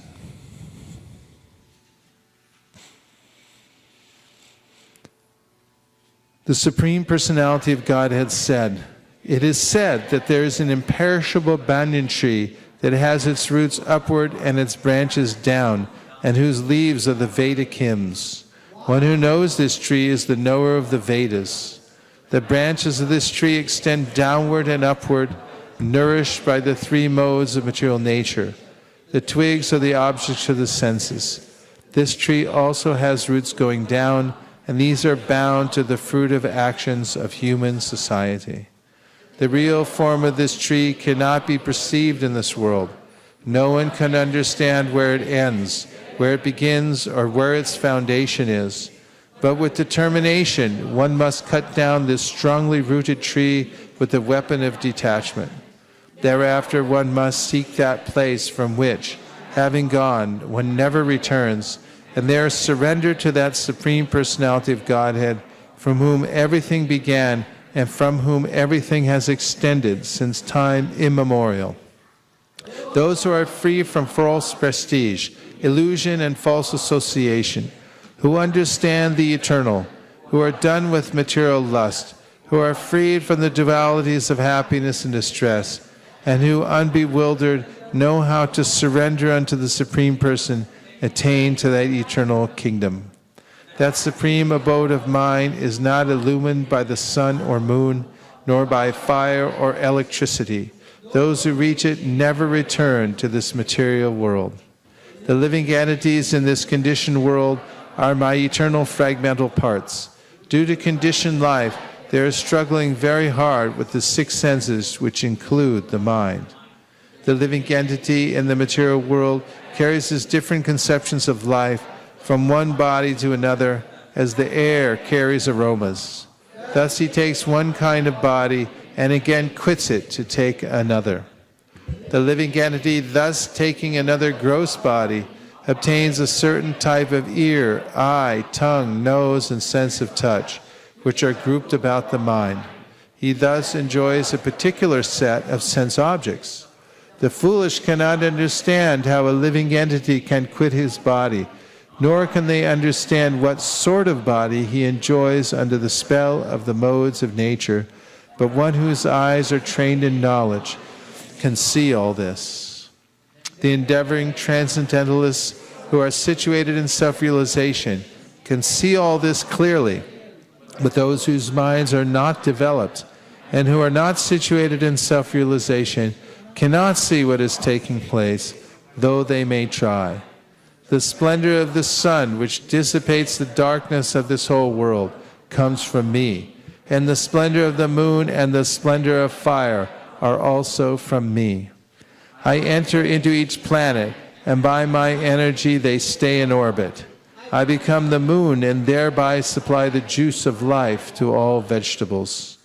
I am the fire of digestion in the bodies of all living entities, and I join with the air of life, outgoing and incoming, to digest the 4 kinds of foodstuffs. I am seated in everyone's heart, and from me come remembrance, knowledge, and forgetfulness. By all the Vedas I am to be known, and I am the compiler of the Vedanta, and I am the knower of the Vedas. The beings, the fallible and the infallible. In the material world, every living entity is fallible, and in the spiritual world, every living entity is called infallible. Besides these two, there is the greatest living personality, the Supreme Soul, the imperishable Lord Himself, who has entered the 3 worlds and is maintaining them. Because I am transcendental, beyond the fallible and the infallible, and because I am the greatest, I am celebrated both in the world and in the Vedas as that Supreme Person. Whoever knows me as the Supreme Personality of Godhead without doubting is a knower of everything, and therefore engages himself in full devotional service, O son of Bharata. This is the most confidential part of the Vedic scriptures, O sinless one, and it is now disclosed by me. Whoever understands this will become wise, and his endeavors will know perfection. Chapter 16, the divine and demoniac natures. The Supreme Personality of Godhead said, fearlessness, purification of one's existence, cultivation of spiritual knowledge, charity, self-control, performance of sacrifice, study of the Vedas, austerity, simplicity, nonviolence, truthfulness, freedom from anger, renunciation, tranquility, aversion to fault-finding, compassion for all living entities, freedom from covetousness, gentleness, modesty, steady determination, vigor, forgiveness, fortitude, cleanliness, and freedom from envy and the passion for honor. These transcendental qualities, O son of Bharata, belong to godly men endowed with divine nature. Pride, arrogance, conceit, anger, harshness, and ignorance. These qualities belong to those of demoniac nature, O son of Pratap. The transcendental qualities are conducive to liberation, whereas the demoniac qualities make for bondage. Do not worry, O son of Pandu, for you are born with the divine qualities. O son of Prita, in this world there are 2 kinds of created beings. One is called divine and the other demoniac. I have already explained to you at length the divine qualities. Now hear from me of the demoniac. Those who are demoniac do know not to run and what is not to be done. Neither cleanliness nor proper behavior nor truth is found in them. They say this world is unreal, with no foundation, no God in control. They say it is produced of sex desire and has no cause other than lust. Following such conclusions, the demoniac who are lost to themselves and who have no intelligence engage in unbeneficial, horrible works meant to destroy the world. Taking shelter of insatiable lust and absorbed in the conceit of pride and false prestige, the demoniac, thus illusioned, are always sworn to unclean work, attracted by the impermanent. To gratify the senses is the prime necessity of human civilization.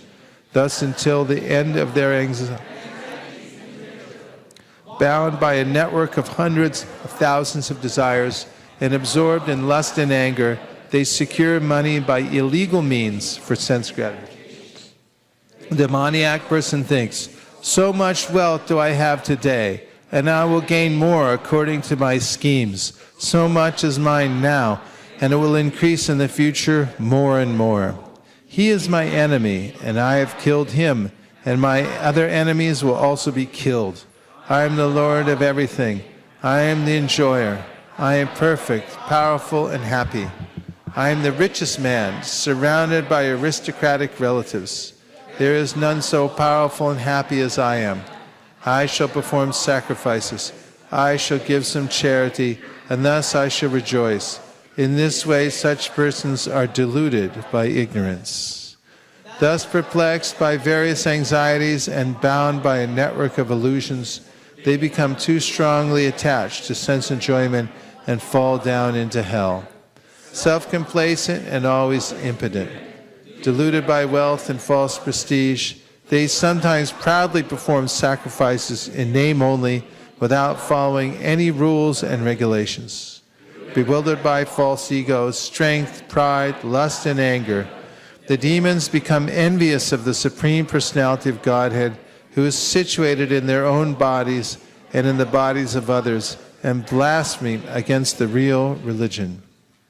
Those who are envious and mischievous, who are lowest among men, I perpetually cast into the ocean of material existence, into various demoniac species of life.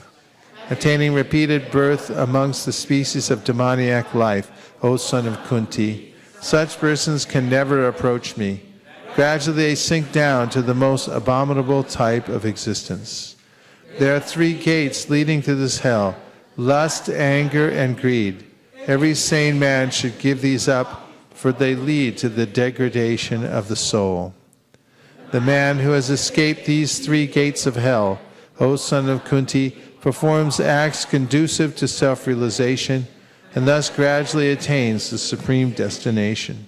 He who discards scriptural injunctions and acts according to his own whims attains neither perfection nor happiness nor the supreme destination. One should therefore understand what is duty and what is not duty by the regulations of the scriptures. Knowing such rules and regulations, one should act so that he may gradually be elevated.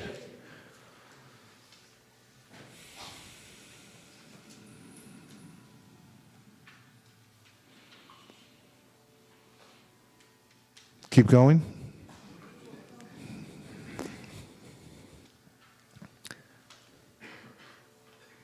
Chapter 17, the divisions of faith. Arjuna inquired, O Krishna, what is the situation of those who do not follow the principles of Scripture, but worship according to their own imagination? Are they in goodness, in passion, or in ignorance? The Supreme Personality of Godhead said, according to the modes of nature acquired by the embodied soul, one's faith can be of 3 kinds: in goodness, in passion, or in ignorance. Now hear about this. O son of Bharata, according to one's existence under the various modes of nature, one evolves a particular kind of faith. The living being is said to be of a particular faith according to the modes he has acquired. Men in the mode of goodness worship the demigods. Those in the mode of passion worship the demons. And those in the mode of ignorance worship ghosts and spirits. Those who undergo severe austerities and penances not recommended in the scriptures, performing them out of pride and egoism, who are impelled by lust and attachment, who are foolish and who torture the material elements of the body, as well as the supersoul dwelling within, are to be known as demons. Even the food each prefers is of three kinds, according to the three modes of material nature. The same is true of sacrifices, austerities, and charity. Now hear of the distinctions between them. Foods dear to those in the mode of goodness increase the duration of life, purify one's existence, and give strength, health, happiness, and satisfaction. Such foods are juicy, fatty, wholesome, and pleasing to the heart. Foods that are too bitter, too sour, salty, hot, pungent, dry, and burning are dear to those in the mode of passion. Such foods cause distress, misery, and disease. Food prepared more than 3 hours before being eaten. Food that is tasteless, decomposed, and putrid.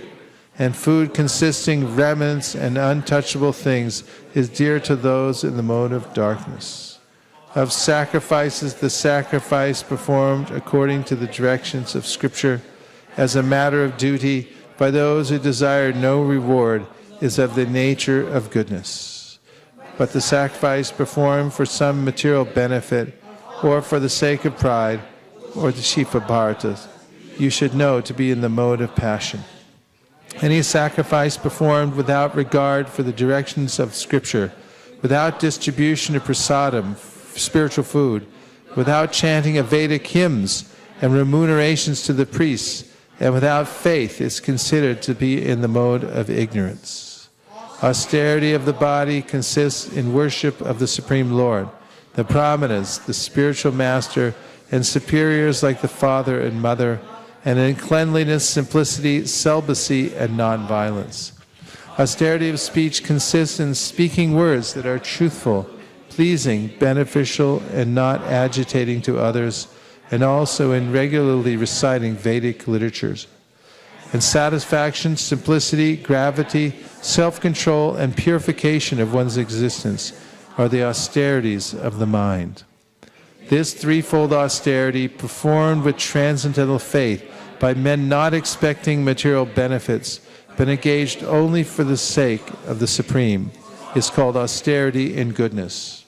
Penance performed out of pride and for the sake of gaining respect, honor, and worship is said to be in the mode of passion. It is neither stable nor permanent. Penance performed out of foolishness with self-torture or to destroy or injure others is said to be in the mode of ignorance.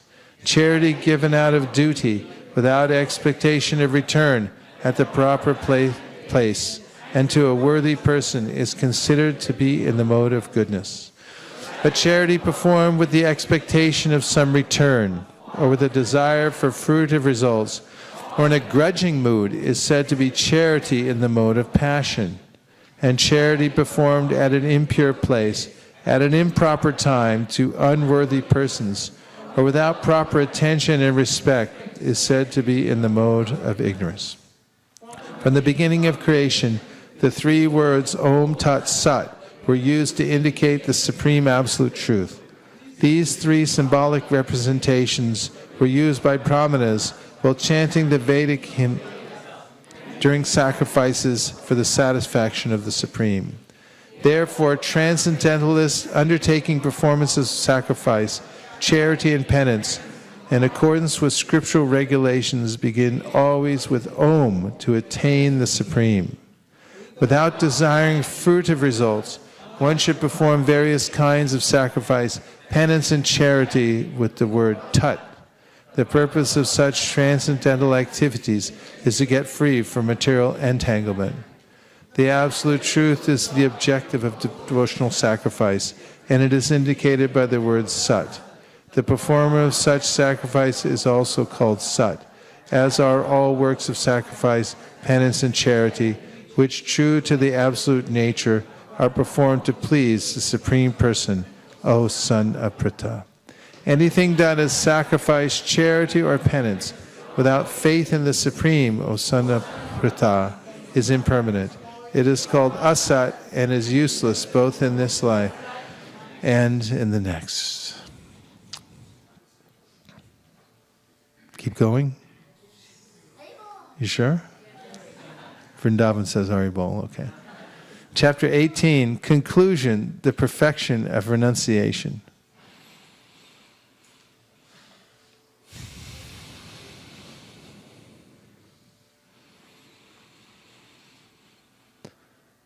Arjuna said, O mighty armed one, I wish to understand the purpose of renunciation, tyaga, and of the renounced order of life, sannyas. O killer of the Keshi demon, O master of the senses. The Supreme Personality of Godhead said, the giving up of activities that are based on material desire is what great learned men called the renounced order of life, sannyasa. And giving up the results of all activities is what the wise call renunciation, tyaga. Some learned men declare that all kinds of fruitive activities should be given up as faulty. Yet other sages maintain that acts of sacrifice, charity, and penance should never be abandoned. O best of the Bharatas, now hear my judgment about renunciation. O tiger among men, renunciation is declared in the scriptures to be of three kinds. Acts of sacrifice, charity, and penance are not to be given up. They must be performed. Indeed, sacrifice, charity, and penance purify even the great souls. All these activities should be performed without attachment or any expectation of result. They should be performed as a matter of duty. O son of Pritha, that is my final opinion. Prescribed duties should never be renounced. If one gives up his prescribed duties because of illusion, such renunciation is said to be in the mode of ignorance. Anyone who gives up prescribed duties as troublesome or out of fear of bodily discomfort is said to have renounced in the mode of passion. Such action never leads to the elevation of renunciation. O Arjuna, when one performs his prescribed duty only because it ought to be done, and renounces all material association and all attachment to the fruit, his renunciation is said to be in the mode of goodness. The intelligent renouncer situated in the mode of goodness, neither hateful of an auspicious work, nor attached to auspicious work, has no doubts about work. It is indeed impossible for an embodied being to give up all activities, but he who renounces the fruits of action is called one who has truly renounced. For one who has not renounced the threefold fruits of action, desirable, undesirable, and mixed, accrue after death. But those who are in the renounced order of life have no such result to suffer or enjoy. O mighty and armed Arjuna, according to the Vedanta, there are 5 causes for the accomplishment of all action. Now listen of these from me. The place of action, the body. The performer, the various senses. The many different kinds of endeavor, and ultimately the supersoul. These are the 5 factors of action. Whatever right or wrong action a man performs by body, mind, or speech is caused by these 5 factors. Therefore, one who thinks himself the only doer, not considering the 5 factors, is certainly not very intelligent and cannot see things as they are. One who is not motivated by false ego, whose intelligence is not entangled, though he kills men in this world, does not kill, nor is he bound by his actions. Knowledge, the object of knowledge, and the knower are the 3 factors that motivate action. The senses, the work, and the doer are the 3 constituents of action. According to the 3 different modes of material nature, there are 3 different kinds of knowledge, action and performer of action. Now hear of them from me. That knowledge by which one undivided spiritual nature is seen in all living entities, though they are divided into innumerable forms, you should understand to be in the mode of goodness. That knowledge by which one sees that in every different body there is a different type of living entity, you should understand to be in the mode of passion. And that knowledge by which one is attached to one kind of work as the all-in-all, without knowledge of the truth, and which is very meager, is said to be in the mode of darkness. That action which is regulated and which is performed without attachment, without love or hatred, and without desire for fruitive results, is said to be in the mode of goodness. But action performed with great effort by one seeking to gratify his desires and enacted from a sense of false ego is called action in the mode of passion.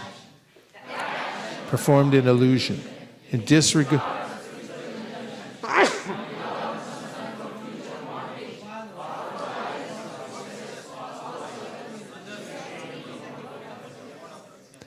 One who performs his duty without association with the modes of material nature, without false ego, with great determination and enthusiasm, and without wavering in success or failure, is said to be a worker in the mode of goodness. The worker who is attached to the work and the fruits of work, desiring to enjoy those fruits, and who is greedy, always envious, impure, and moved by joy and sorrow, is said to be in the mode of passion. The worker who is always engaged in work against the injunctions of the Scripture, who is a materialistic, obstinate, cheating, and expert in insulting others, and who is lazy, always morose and procrastinating, is said to be a worker in the mode of ignorance. A winner of wealth. Now please listen as I tell you in detail of the different kinds of understanding and determination according to the three modes of material nature. O son of Pritha, that understanding by which one knows what ought to be done and what ought not to be done, what is to be feared and what is not to be feared, what is binding and what is liberating, is in the mode of goodness. O son of Pritha, that understanding which cannot distinguish between religion and irreligion, between action that should be done and action that should not be done, is in the mode of passion. That understanding which considers irreligion to be religion and religion to be irreligion, under the spell of illusion and darkness, and strives always in the wrong direction, O Partha, is in the mode of ignorance.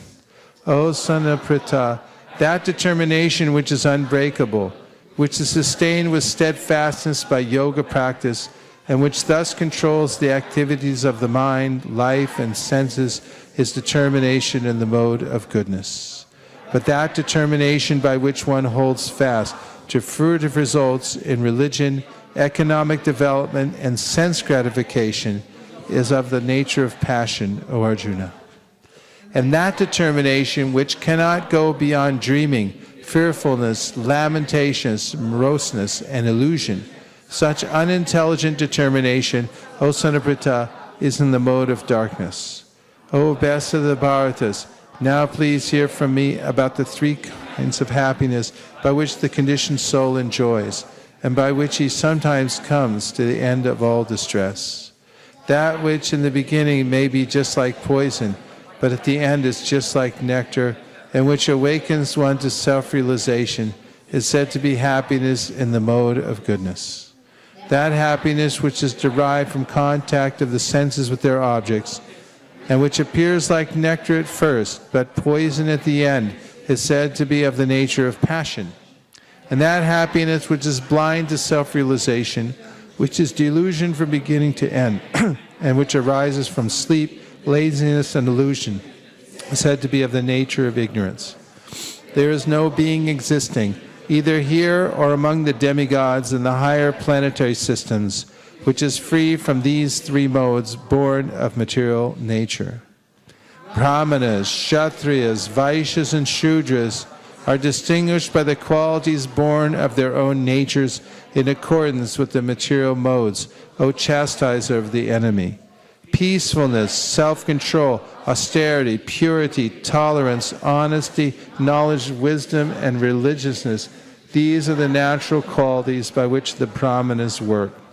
Heroism, power, determination, resourcefulness, courage in battle, generosity, and leadership are the natural qualities of work for the Kshatriyas. Farming, cow protection, and business are the natural work for the Vaishyas, and for the Shudras there are labor and service to others. By following his qualities of work, every man can become perfect. Now please hear from me how this can be done. By worship of the Lord, who is the source of all beings and who is all-pervading, a man can attain perfection through performing his own work. It is better to engage in one's own occupation, even though one may perform it imperfectly, than to accept another's occupation and perform it perfectly. Duties prescribed according to one's nature are never affected by sinful reactions. Every endeavor is covered by some fault, just as fire is covered by smoke. Therefore, one should not give up the work born of his nature, O son of Kunti, even if such work is full of fault. One who is self-controlled and unattached, and who disregards all material enjoyments, can obtain by practice of renunciation the highest perfect stage of freedom from reaction. O son of Kunti, learn from me how one who has achieved this perfection can attain to the supreme perfectional stage, Brahman, the stage of highest knowledge, by acting the way I shall now summarize. Being purified by his intelligence and controlling the mind with determination, giving up the objects of sense gratification, being free from attachment and hatred, one who lives in a secluded place, who eats little, who controls his body, mind, and power of speech, who is always in trance, and who is detached, free from false ego, false strength, false pride, lust, anger, and acceptance of material things, free from false proprietorship, and peaceful, such a person is certainly elevated to the position of self-realization. One who is thus transcendentally situated at once realizes the Supreme Brahman and becomes fully joyful. He never laments or desires to have anything. He is equally disposed toward every living entity. In that state he attains pure devotional service unto me. One can understand me as I am, as the Supreme Personality of Godhead, only by devotional service, and when one is in full consciousness of me by such devotion, he can enter into the kingdom of God. Though engaged in all kinds of activities, my pure devotee under my protection reaches the eternal and imperishable abode by my grace. And all activities just depend upon me and work always under my protection. In such devotional service, be fully conscious of me. If you become conscious of me, you will pass over all the obstacles of conditioned life by my grace. If, however, you do not work in such consciousness, but act through false ego, not hearing me, you will be lost. If you do not act according to my direction, and do not fight, then you will be falsely directed. By your nature, you will have to be engaged in warfare. Under illusion, you are now declining to act according to my direction. But compelled by the work born of your own nature, you will act all the same, O son of Kunti. The Supreme Lord is situated in everyone's heart, O Arjuna, and is directing the wanderings of all living entities, who are seated as on a machine made of the material energy. O Sayana Bharata, surrender unto him utterly. By his grace you will attain transcendental peace and the supreme and eternal abode. Thus I have explained to you knowledge still more confidential. Deliberate on this fully, and then do what you wish to do. Because you are my very dear friend, I am speaking to you my supreme instruction, the most confidential knowledge of all. Hear this from me, for it is for your benefit. Always think of me. Become my devotee, worship me, and offer your homage unto me. Thus you will come to me without fail. I promise you this because you are my dear friend. Abandon all varieties of religion and just surrender unto me. I shall deliver you from all sinful reactions. Do not fear. This confidential knowledge may never be explained to those who are not austere or devoted or engaged in devotional service, nor to one who is envious of me. For one who explains this supreme secret to the devotees, pure devotional service is guaranteed, and at the end he will come back to me. There is no servant of this world more dear to me than he, nor will there ever be one more dear. And I declare that he who studies this sacred conversation of ours worships me by his intelligence. And one who listens with faith and without envy, becomes free from sinful reactions, and attains to the auspicious planets where the pious dwell. O son of Pritha, O conqueror of wealth, have you heard this with an attentive mind, and are your ignorance and illusions now dispelled? Arjuna said, My dear Krishna, O infallible one, my illusion is now gone. I have regained my memory by your mercy. I am now firm and free from doubt, and am prepared to act according to your instructions. Sanjaya said, Thus I have heard the conversation of two great souls, Krishna and Arjuna, and so wonderful is that message that my hair is standing on end.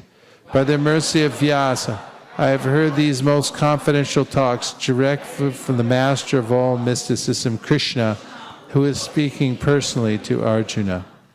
O king, as I repeatedly recall this wondrous and holy dialogue between Krishna and Arjuna, I take pleasure being thrilled at every moment.